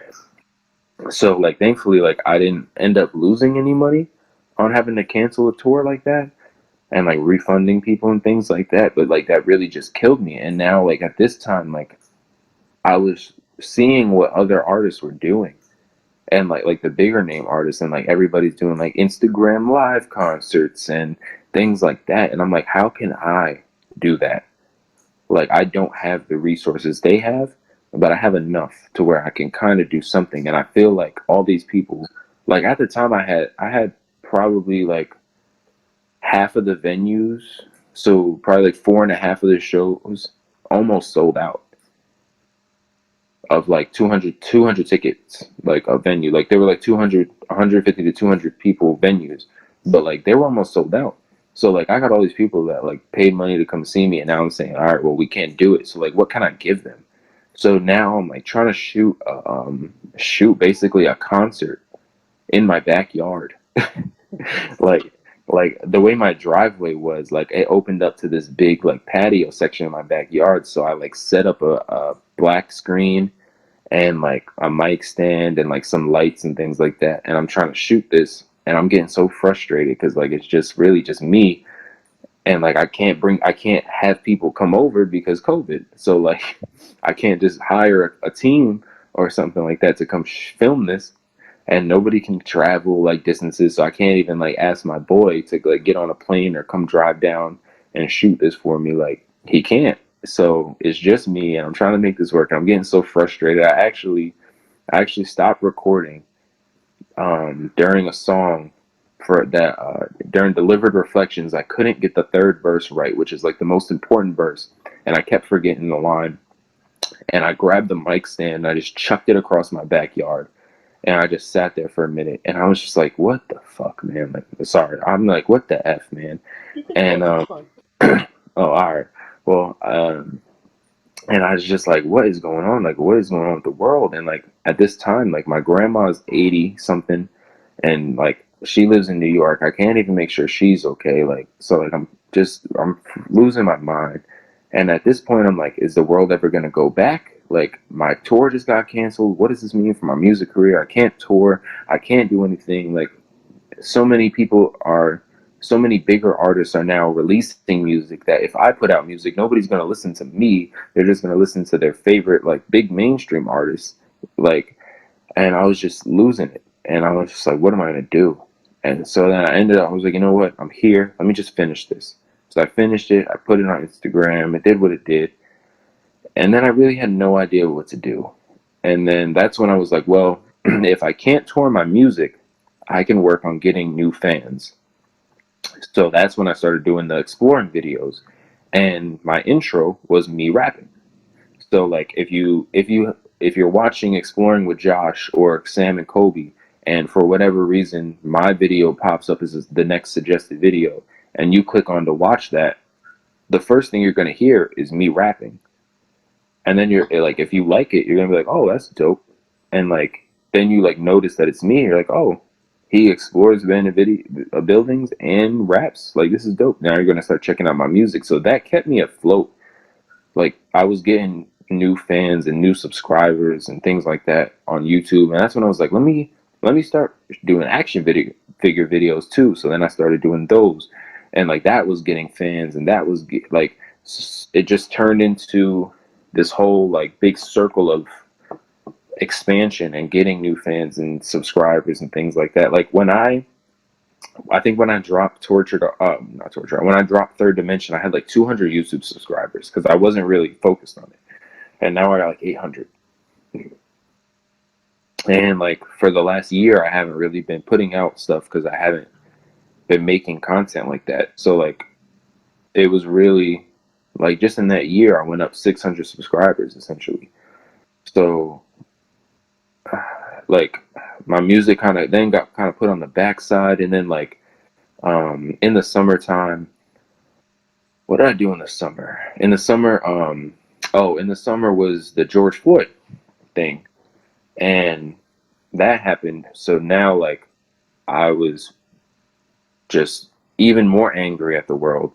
Like, this is seriously still happening. And like just to watch that video was like, this could happen to me. Like, this could be me. This could be my brother. This could be my dad. Like, it's just crazy to me. So then like I was doing any protests that we were having in my area, I was there. Like COVID or whatever, like we're outside. I don't care. I don't care anymore. Like, this is way bigger than anything that they want to tell me. Like, if I catch COVID and die because I was at a protest, like, that's fine.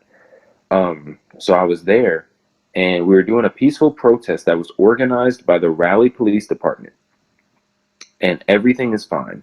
And now all of a sudden, we're being tear gassed. We're being chased with cops on horseback. Like, there was a point where I swear they like threw some sort of like sound bomb. Like, there was just this big like sonic boom thing that just it was like nothing I've ever seen. It was literally like being in a war zone out of nowhere. And it was like, why did this happen? Like, you guys organized for us to be here and peacefully march around the street. You have streets closed off for this. And then randomly, you're just tear gassing us. And like, if you've ever been tear gassed, it's literally just like your eyes are just burning and you're like one step away from going blind.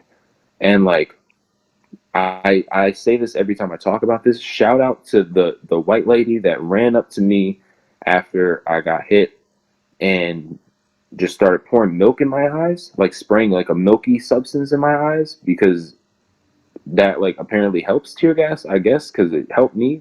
And I don't know what her name is, but she was just going around to everybody with these like spray bottles filled with this milky, watered down stuff, and was just helping everybody.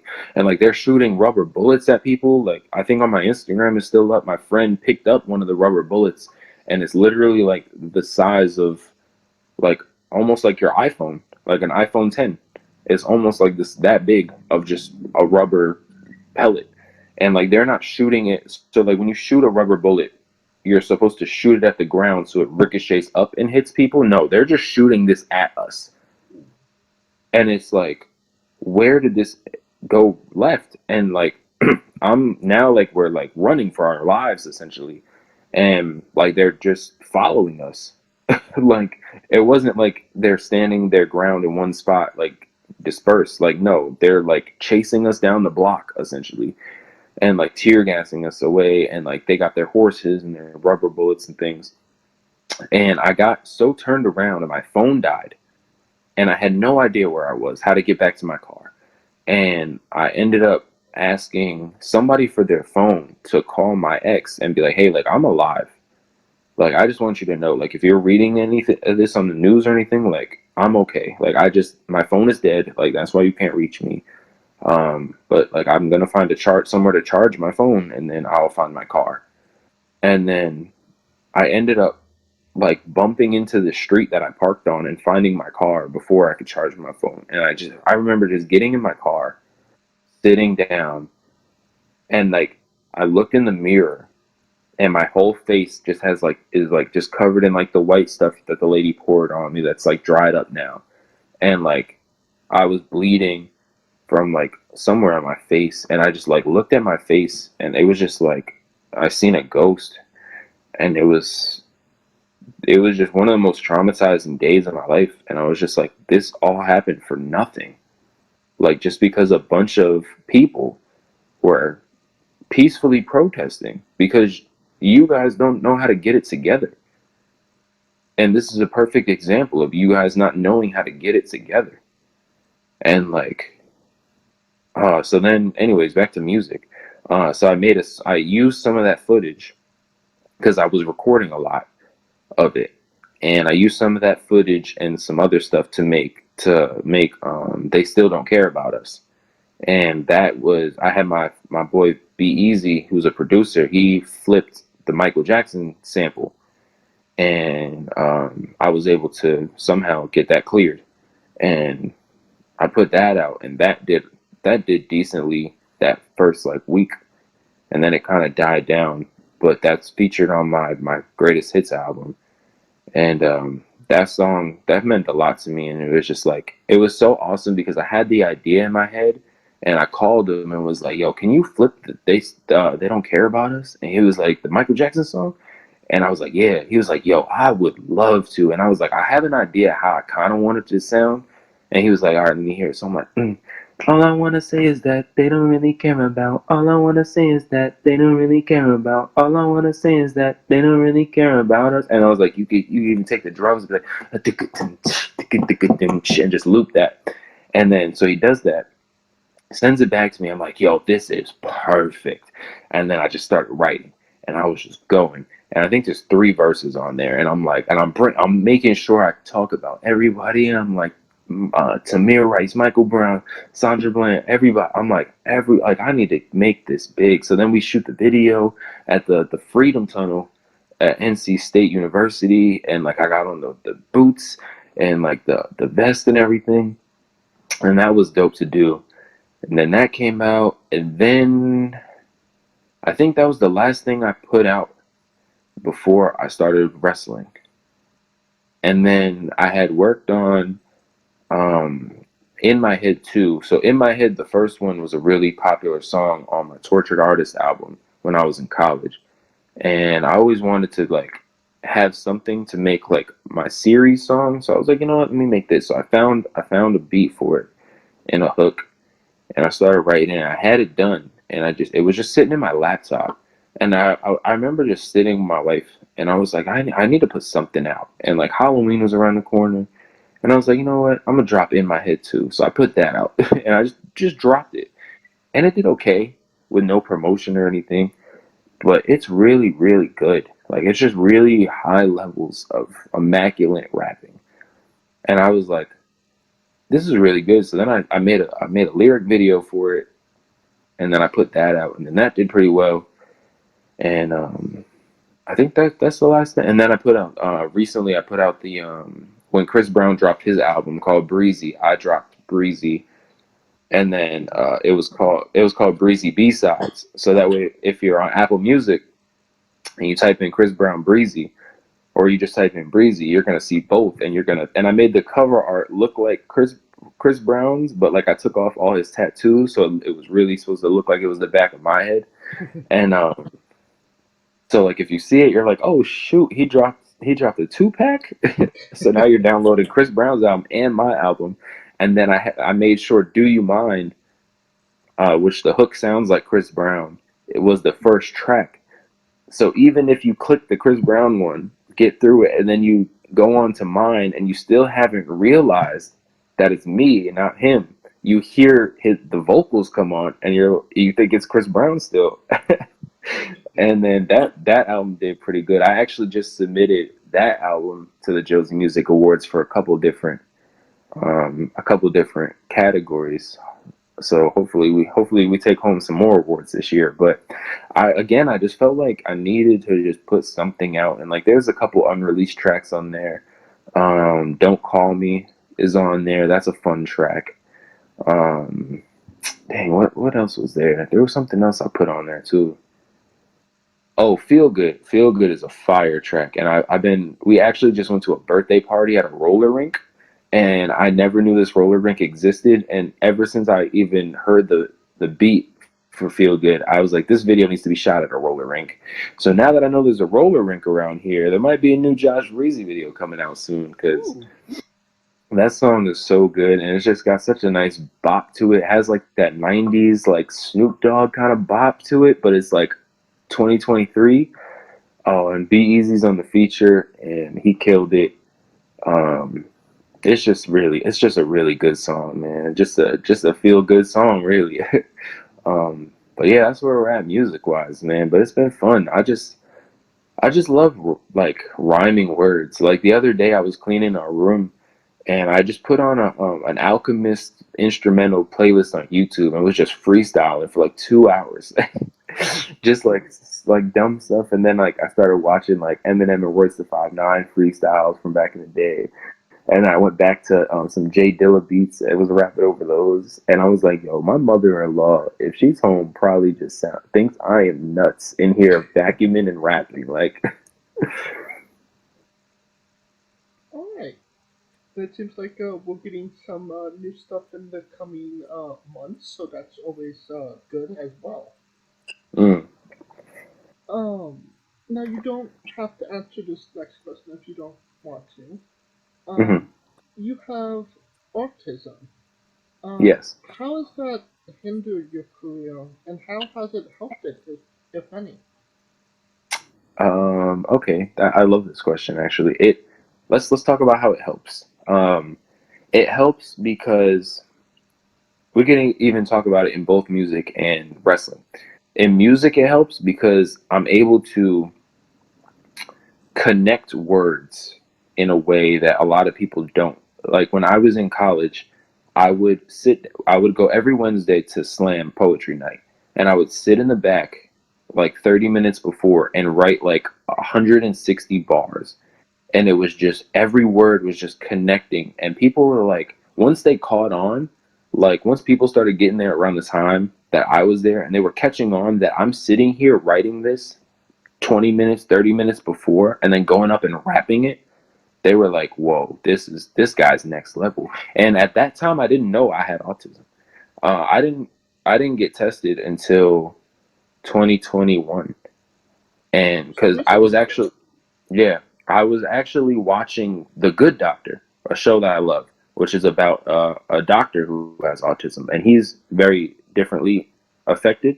But I started to notice things that he was doing that I do, and it really connected that, hey, maybe I should get tested. When there was an episode, he had a mug, or no, one of the other doctors had a mug, and this other doctor, he was autistic, but he refused to acknowledge it because he was older, and it was like looked at it differently and not accepted. So his mug broke, and it sent him off the deep end, and nobody understood why, because it's just a mug.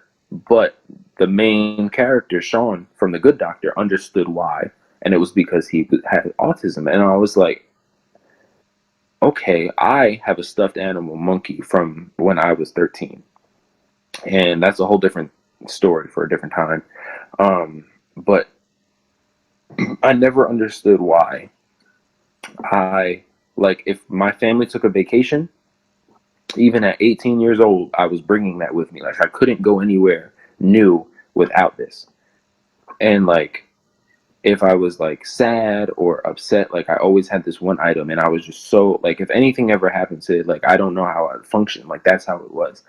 And once I realized that, I was like, maybe I should get tested. And then I got tested, and they were like, yeah, like you're on the spectrum, and like it's more closer to like the Asperger's side of things, but like it's basically in the middle.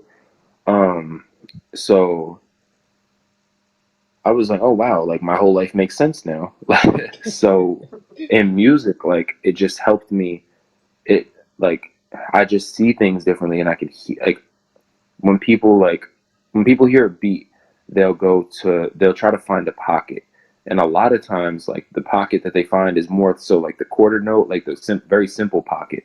But I'm always looking for like the 16th note pocket. Like how can I fit 30 words where other people can only fit 5? Like, and like that's why I love like the new Eminem so much, I think, because like the new Eminem is like he's finding all these different patterns to rhyme in, and it's just so intriguing to me that like you could do that. And like where somebody might hear a beat and just rap like I got apple juice, and like and he's like I got apple juice and a half of yous wouldn't even smack a dude in a packable, like, and it's just like, oh my god, like I could do this. So like in that aspect it helps a lot in music. But then also on the flip side, I don't like people, and I don't like meeting people, and it's very uncomfortable for me to look in people's eyes. And like, so when it's time to go to a different studio, I don't feel comfortable. So like that's why I record myself and I mix everything myself. And like granted, like I'm very good at doing it, but like I feel like it kind of hindered me, and like it limited my networking ability. Like I wasn't able to go to a studio and bump into Flow Rida in Miami or something like that. Like, Right. And then in wrestling, I think it helps me because I'm very particular with my matches. So like where a lot of people will just be like, oh yeah, we'll call it in the ring. I'm like, no, we can at least, at the very least, for crying out loud, at least have a skeleton of a layout. Like, I need something. We can't just go out there and call it in the ring. But a lot of people do get annoyed at that. And so like that, I feel like that rubs people the wrong way. So like whenever I get booked for a match, the first thing I say is, hey man, I have autism. So if you want to have a decent match, we have to call it before. Like if you're not comfortable with that, I understand. Like I could try to talk to the promoter and get you a different opponent, but there's no way that I'm going to go out there and you're going to say, call it in the ring and we're going to have a good match. And they're like, oh, okay. Like, no, it's fine. And then, a lot of times, because I'm not actually in pain, I don't always sell the best. Like there was one match that I had with KJ and Paula recently in the Cam feud, and he hits me with like 3 different moves. I get hit in the head with the title belt, and then the spot that we planned was for me to fight out of his finisher and then hit him with a side effect and the swanton. And where I should have fought out, hit him with the side effect and sold on the ground more, I kind of just get back up, hit the swanton 1, 2, 3. And it's like, because I'm not actually hurt and like my cardio isn't like shot, like I didn't sell down long enough, like I just got back up, because why wouldn't I? Like it doesn't make sense for me to not just get back up because I can. So like sometimes my selling isn't the best. And then, like I said, I'm overcritical about everything. And like, but that does help a lot, because a lot of times I'll even hear, like when I did a 6-man with Exotic Youth, and they were putting together the match, and I'm sitting there kind of just letting them tell me what to do, which I do a lot, especially with like more veteran guys like them. And there was a spot in the match they called, them like, hey guys, that doesn't make any sense. And they kind of looked at me like, who the fuck are you? And I was just like, no, like, why would you do this? And then I'm supposed to get up and do that? Like, that doesn't make sense. And they're like, no, yeah, you're right. And they were like, I didn't even think about it like that. So like one of the things at the factory that Cody and QT both said about me was like, I really get ring psychology to a point where it's probably going to rub some people the wrong way. And as long, it just doesn't make sense. Like, why am I getting clotheslined over here, but then I'm supposed to get up and go over there for you to hit me with something that doesn't make any sense. And then, like, as long as it makes sense, like, I'm good to go. But if it doesn't make sense, I'm not gonna do it. Like, I'm not about to go out there and look stupid, because why would this happen?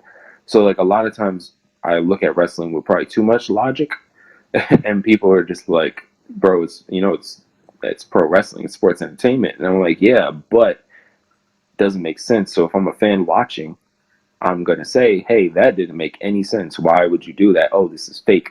Where I would rather put out a match that looks close enough to real as we can get.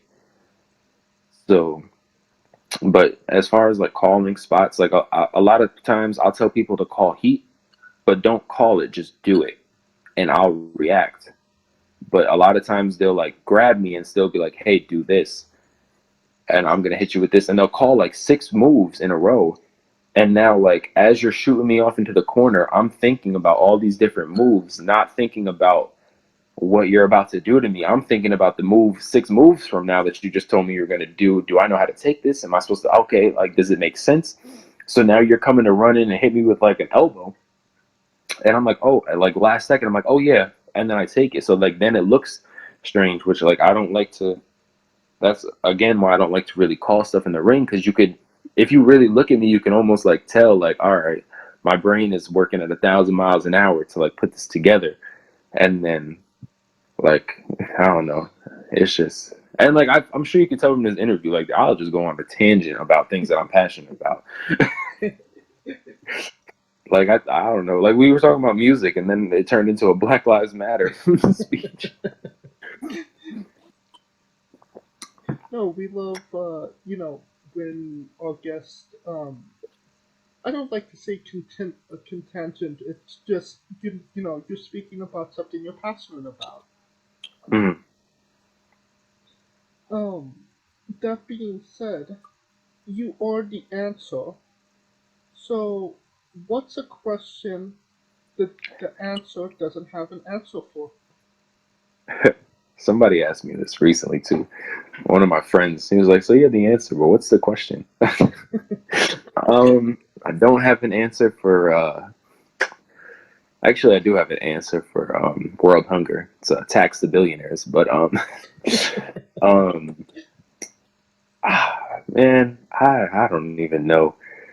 I mean, So you don't have an answer for this question.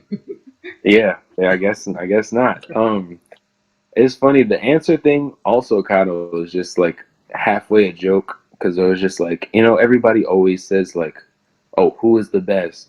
Who is this? Who is that? What is?" I was like, it's always a question, but what if there was only one answer? And like, no matter if you ask me who's the best this, it's Josh Breezzyy. Who's the best that? It's Josh Breezzyy. What, like? And I was just like, no matter what question you ask, who is this? Who is that? Who's that? It's always going to be one answer. And then John from TSF was like, I kind of like it, and then I just went with it, and I cut a promo about it. And I think the ending of the promo was like, no matter how many times they always ask who's the best there is, there was, there ever will be, but no matter how many times the question changes, there's only one answer, Josh Breezzyy. And I just remember like that was the only line I said with confidence, because I was working on it for like a week. And they in the office, they were like, if you could just say all your lines with that much confidence, your promos would be a lot better. And then QT was like, and what is this voice you're doing? It's like the Macho Man Randy Savage voice, but like not. And I was like, I'm doing a voice, and I was like, and I realized that like I was doing like my rapper voice. And then I was like, oh, okay. He was like, that's not how you talk. Why are you talking like that? And I was like, I think it's just a rapper thing. And he was like, what? And I was like, yeah, like I don't rap like this. Like this is my regular speaking voice, but when I rap, like I have a rapper voice. And he was like, you're a rapper? And I was like, oh man, QT, oh man. But that's my guy. Shout out to QT. I just messaged him the other morning too. He's doing a seminar down here, and I was like, hey coach, I'm free if you need somebody to carry your bags for you. But that's my guy. But yeah, no, as far as question I don't have the answer to,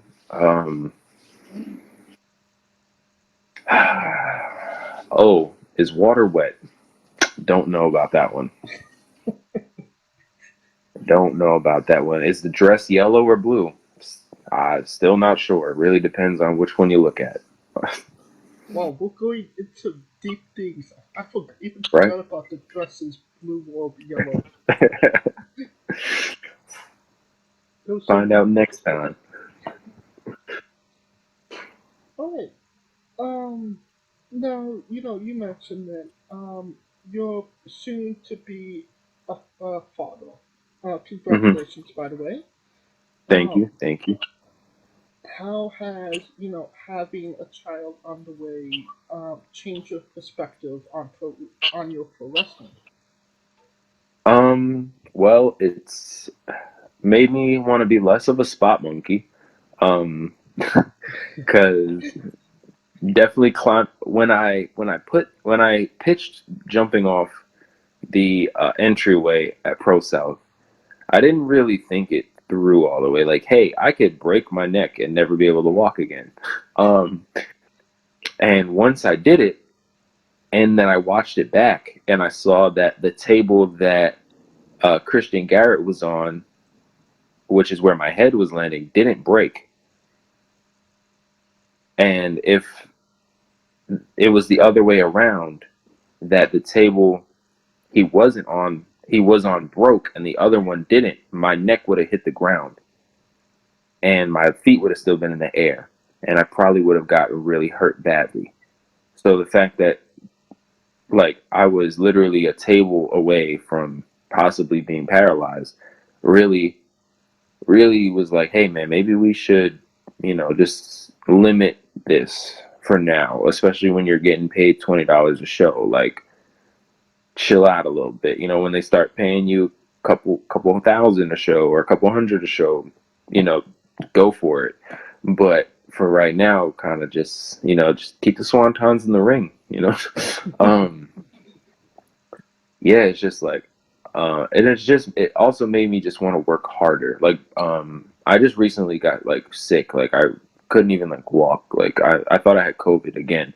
And so I haven't been to the gym in like a week and a half. But before that, like I was going to the park and playing basketball, and then I would go to work. And then after work, I get off at 10 at night. I would go to the gym and work out, and then come home and do it all over the next day. And I did that for like a week, and I got sick.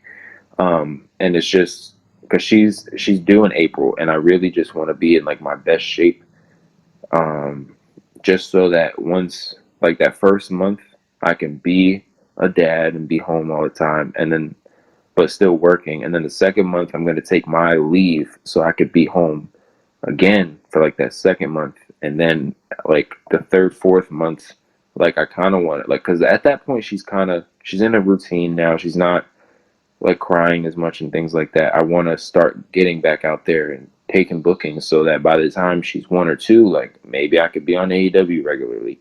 Like I do have all these avenues and connections where that I can make it happen. I just need to a lot of people ask me like, oh, like Cody Rhodes is your coach and you talk to QT all the time. Why aren't you on Dark? And I'm like, I watch my friends go on Dark and they don't look good. And like I watch my friends go on Dark and look good and then have nothing come of it.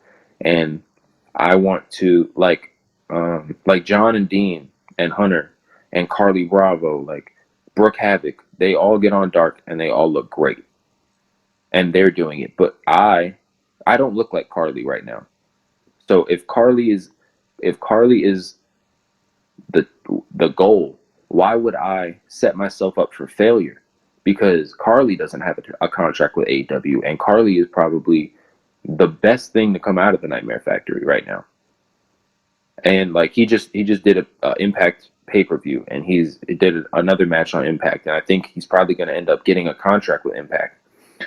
John and Dean have behind the scenes contracts because they're just very great people to have around. And Brooke Havoc was just on Dark again, and before she got hurt, she was coming out the tunnel with Cody. And like all of them, like they have pristine gear. They're in great shape. Carly looks like $1 million every time you see him.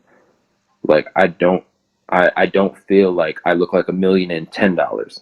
I need to be better than all of those before I put myself in a position, because why set yourself up for failure? Sure, I could go on Dark next week, take my $500 check from Sean Dean, go out there, lose to whoever, lose to Brian Pillman in 5 minutes, and then be on my merry way. But why do that? Why not go out there, outshine Brian Pillman, look better than him, wrestle better than him, like have better gear than him? So that way, when I do lose to Brian Pillman, nobody's talking about Brian Pillman's win on Dark. They're talking about, wow, Josh Breezzyy just looked like he just had a 7-star match with Brian Pillman. Yo, we need to bring this guy back for some more Dark tapings. Oh, now I'm on Dark again. Now I'm on Dynamite, Pin and Jericho. Like, what's his name? Action Andretti. Yeah, and Action Andretti, and it's like why would I set myself up to not do that?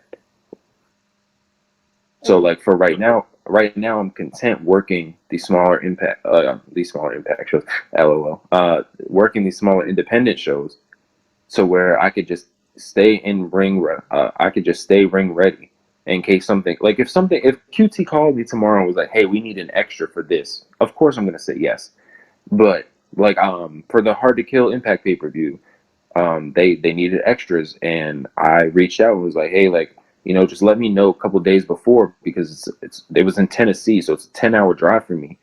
Like, I just need to know so I could take off the day before work and then go. And then they didn't let me know until, like, I think the pay-per-view was a Friday, and then I think they let me know like Wednesday night, and I was like, I can't call out of work, like I can't. I just started here, like they'll fire me, so I wasn't able to go there for the extra stuff. But like now that they know, like now, like the next Impact pay-per-view that they're a part of, like I'll be there. But I'm fine playing a security guard for Impact, or like a referee for Impact or something like that. But I'm not about to go out there and bet on myself and not have a full house. But actually, I love that. That's a fantastic way of, looking at it. And that does bring us to our next segment, the colossal question. They're making a movie about Josh Breezzyy. Every movie has a soundtrack. What would be the first 3 songs on the Josh Breezzyy wrestling soundtrack up to this point? Okay. Lose Yourself by Eminem is definitely starting the show. As soon as the title comes up, it's dun, dun, dun, dun, dun, dun. That's definitely got to be the intro. Just because everything in that song just kind of sums everything up. That's gonna be on there. Ah, man, what would be like the somewhere in the middle? Let's see. I feel like, I don't know. I want Rihanna on my soundtrack. I don't know why. I don't know what song it would be though. Oh, you know what? Nah. No. Damn, this is a good question. No, I've never been asked this question. I never even thought about it. Oh man, I can't say R. Kelly. I'll get canceled. Oh, we could do Jim Jones Ballin'. Okay. Yeah, I like that. And then for like where we're at now, Not Afraid by Eminem. Where we're at now, because that's like Lose Yourself is like the struggle and like the grittiness, and like that kind of describes like the factory and like getting the text from QT that I was like accepted in, and like having to find the money to pay for it in 2 weeks time because the camp starts in 2 weeks.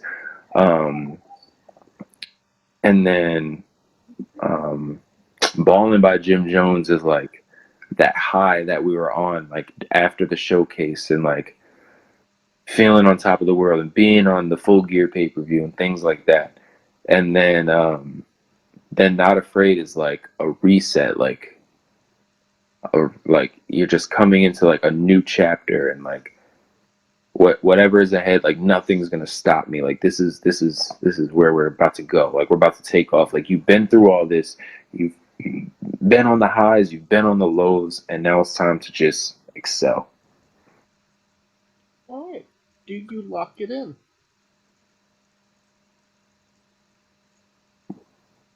What was the question? I'm sorry. Do you lock those answers in? Oh yes. Okay. Now that we got the soundtrack down, who plays Josh Breezzyy? And you can't say yourself because you're obligated to make a Stanley-esque cameo. Gotcha. Okay. Well, that's easy for me. Jason Momoa. Okay. Everywhere I go, people, like, if I had my hair out, especially, like, there was one time we were sitting at, I think it was Waffle House, me and my wife, and this lady at the table next to us goes, you look like Jason Momoa, just not as big. And I started laughing because it was just like the day before I told her something about I looked like Aquaman. And then the other day at Walmart, I'm checking out online, and this older lady comes up to me. She's like, "You look like somebody famous." And I was like, "Oh, Aquaman?" She's like, "No." And I'm like, "Oh, okay, where's this going? I have no idea." So she's like, "He was married to that actress lady from that used to be in the Cosby Show." And he was like, "I can't think of the name, but you look just like him." And then so I get home and I'm still intrigued. So I look up the cast of the Cosby Show, and Jason Momoa's ex-wife was on the Cosby Show, so she was definitely talking about Aquaman. And I was just like, okay. I forget what her name is, but her mom's famous too.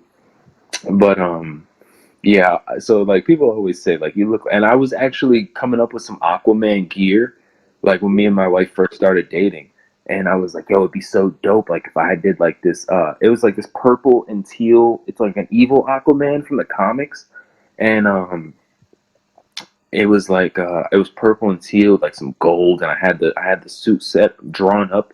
And she was gonna be Queen Mara in like the green and like wear like the red hair and stuff, yeah. And we were like gonna come out, and I just we even like looked at fabric and stuff for it, and I couldn't find anybody to make it on my budget, and then so that kind of just got scrapped for a later date. But yeah, no, definitely Jason Momoa is playing me in the Lifetime biopic of Josh Breezzyy. All right. Now every movie has a supporting cast. Who would be 3 people in your movie, and who would play them? Okay, well, have to have my wife in there. She would be played by Tyra Banks. Okay. Carly would be in there, and he would have to be played by Michael B. Jordan. Okay. And it's a star-studded film. And then we would cast Johnny Gargano to play John, because John looks just like Johnny Gargano, and it would be hilarious if Johnny Gargano played John in a movie as opposed to the other way around. So yes, those are the 3. I love it. This is sounding like a fantastic movie. You could pre-order the tickets now. Right. All right. I'll put up the link on my website. Come in 2075. Now on to a controversial subject. Pineapple on pizza. What's your stand? No. Not at all. As soon as you said pineapple, I knew where this was going. Pineapple belongs in fruit salad, in fruit cups, under the sea, anywhere but on a pizza. Like, wow, I didn't even get the question out, and you was just like, no. Well, guess you could say I knew the answer. Oh, there you go. Alright, what's your spirit Pokemon? I don't have one. My favorite Pokemon is Squirtle. Okay. Just because, I don't know, he's like a squirrel and a turtle, and once I found out that like that's why his name is Squirtle, not because he's a water Pokemon, but because he's half squirrel, half turtle, I was like, yo, this is crazy. Bulbasaur is fire too, and Charmander. All like the OGs, like the main four from back in the day. Oh, yeah. Pikachu, Charmander.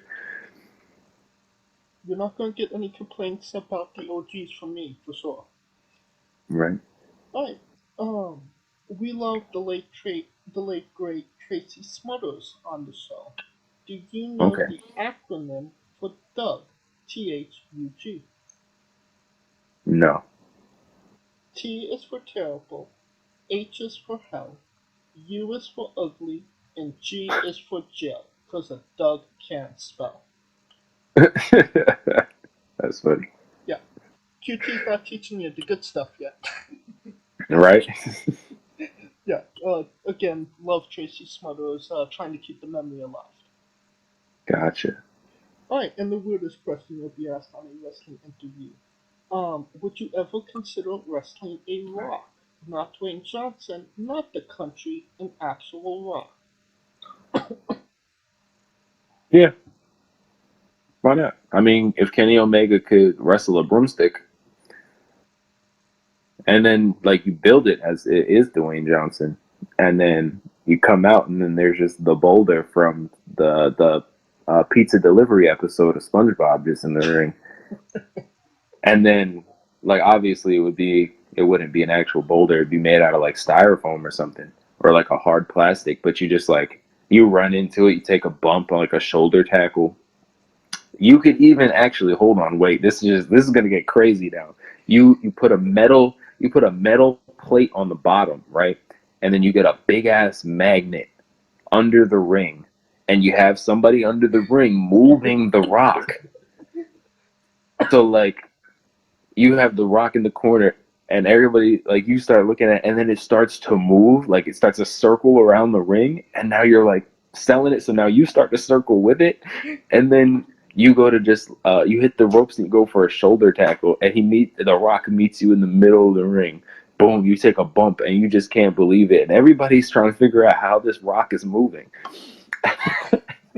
And then you get up and you go in the corner, and it charges after you in the corner, and you just move, you do like the up and over to thing so you don't get killed by this rock. And the rock like takes a buckle and like slowly moves back to the middle of the ring.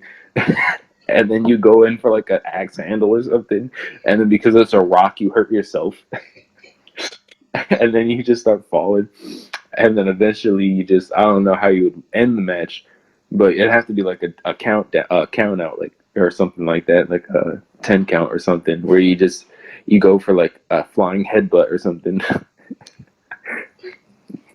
I love how much thought you put into that. This is another reason why people don't like calling matches with me.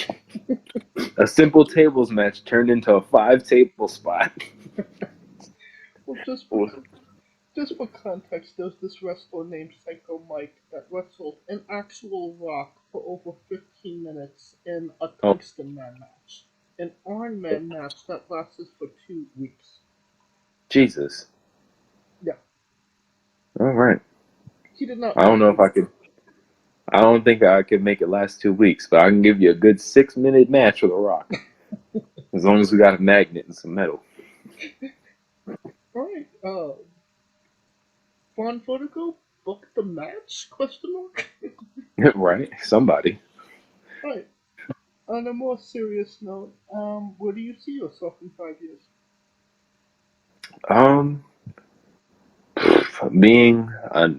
Being a young buck style girl dad, just wrestling with my friends, but always being a dad first. In 5 years, she'll be 5. It's a good age. She'll be at all my shows. Hopefully, I'm doing music again more regularly, and just financially stable, man. That's my goal for 2023. Is just good credit. Getting my credit back where it needs to be, just good savings amount, and just not having to worry. And as much as people say money doesn't buy happiness, if you don't have to worry about money or getting denied for something because of your credit, or like not having credit available to you, or not having money available to you, or like what you're gonna have to eat, and like worrying about if your food stamps are gonna hit on time and things like that, like life is so much better Like the fact that like I just got a really good shoot job, and the fact that I could just like we applied to move like 3 days ago, and like we're moving now. Like the fact that I could just be like, hey, here's my half of the rent for the first month, and then like, oh, here's my half for the baby shower, like without even caring really. As opposed to like the last couple of years working for myself, like it's always been, all right, I have to do X, Y, and Z to get enough money to get by this week. Like and I'm nowhere near where I need to be, but like just to be where I'm at right now is just so much happier. So like in 5 years, like I shouldn't have a care in the world. Okay. And what's a match people should go out of their way to see that best shows off what Josh Breezzyy is all about? There's two. You could go watch Josh Breezzyy and Mr. Nice Guys, the Nice Guys versus TSF from the Showcase. It's on my YouTube channel. And you can go watch the Josh Breezzyy versus Chris Sanson tables match from the only show that high royalty wrestling ran in the main event tables match, which was way better than the Pro South tables match that I did, but because the table actually broke. But that's a really good match. It's entertaining. It's a fun time. All right, and both of those matches are on your YouTube. Yeah. So I'll get the links to those matches, and I'll put them in the description of the video below, both on YouTube and Castbox. For anybody that hasn't seen them, wants to see them, wants to re-see them after this interview. Awesome. And since we are nearing the conclusion of this interview, we are wrestling with the 8 questions of doom. Dun, dun, dun. This is our speed round, our bonus round, the round where we see who you really are. Are you ready? I am as ready as I can be. Excluding yourself, greatest wrestler of all time. Jeff Hardy. Worst wrestler. Worst wrestler? Josh Breezzyy.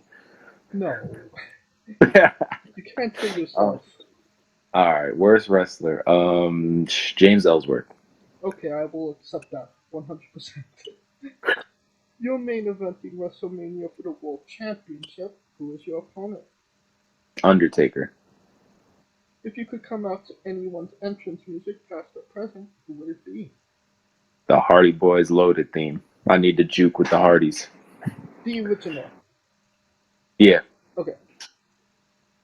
Finish the sentence. Kayfabe is... Alive and well.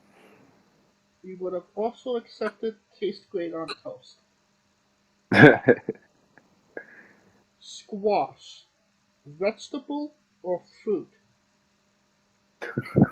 What's gonna happen when somebody steps in the ring with Josh Breezzyy? It's a fruit, right? Doesn't it have seeds? Yes, that is correct. Tomato logic. Yep. New Japan wrestler Taichi, his ring gear gets smaller every year, revealing more of himself to the world. My question, what is the appropriate trunks to butt cheek ratio for ring gear? If it was up to me, everybody would at least wear bikers. I hate seeing butt cheeks. Give me some bikers, man. But if you're gonna go trunks, like Randy Orton style, like cover the whole cheek. So full coverage. Yeah. Alright. In the main event, the last question, the thing everybody wants to know. Have you ever had a conversation with a stranger in a supermarket about Darby Allin? No. Wait. Maybe. I don't remember if Darby Allin was specifically brought up, but I was in Food Lion with my Nightmare Factory windbreaker and my AEW face mask, and some guy stopped me and he tried to too sweet me. Now this is like the middle of COVID. Okay. and he's just like he's like, "Hey brother," and throws up the too sweet, like I'm supposed to just too sweet this stranger, and I kind of just looked at him like, "Are you insane?" Like, and he's like, "Come on man, too sweet, AEW," and I was just like, I was like, all right, bro. Like, and he saw it, and I was like, he's like, yeah, man, I love it, blah, blah, blah. And I don't know if he brought up Darby, but I'm sure he probably did. But he just started talking about like all his favorite AEW wrestlers and things like that. So that's crazy. Maybe I might have been stopped by a stranger. Interesting. And I will say that that is the correct answer. And that will conclude this interview. Thank you so much, Joss, for coming on and doing this with me. No problem, man. It was a pleasure to be here, and thank you for taking the time to do your research and reach out to me. Oh, absolutely. We like to make it interesting for our guest. And once again, where can we find everything Joss Breezzyy on social media? You can follow me on Instagram at Real Josh Breezzyy, Twitter at Josh Breezzyy. You can go to my website, joshbreezzy.com, and you can get your merch at prowrestlingtees.com/joshbreezzy. And YouTube as well. And my YouTube channel is youtube.com/joshbreezzy. And you don't even have to go typing it into your Google machine. Simply go into the description of the video below, but on YouTube at Castbox, and click the link. A new tab will appear on whatever device you're on. You have no excuse. Buy a damn sword. Right? Please. Yeah. And of course, thank you for listening. If you like what we're doing, please like, subscribe, comment, vote on YouTube and Castbox. Of course, this is sponsored by Rogue Energy and Pale Coffee. Join us next Tuesday and Wednesday for new interviews. And follow the show at Wrestling with E, both on Twitter and Instagram, for information on who we're interviewing, when we're interviewing them, links to those interviews, and so much more. And you can follow me personally at JamesJ993. Alright, Joss, when I say wrestling wit, you say entertainment. Gotcha.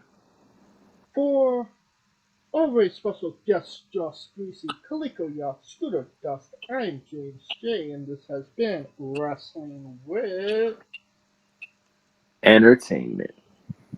Hey folks, this is the Colossal Mike Law, and you are listening to Wrestling with Entertainment. Enjoy the show, support these guys. We appreciate it very much. We'll see you at ringside.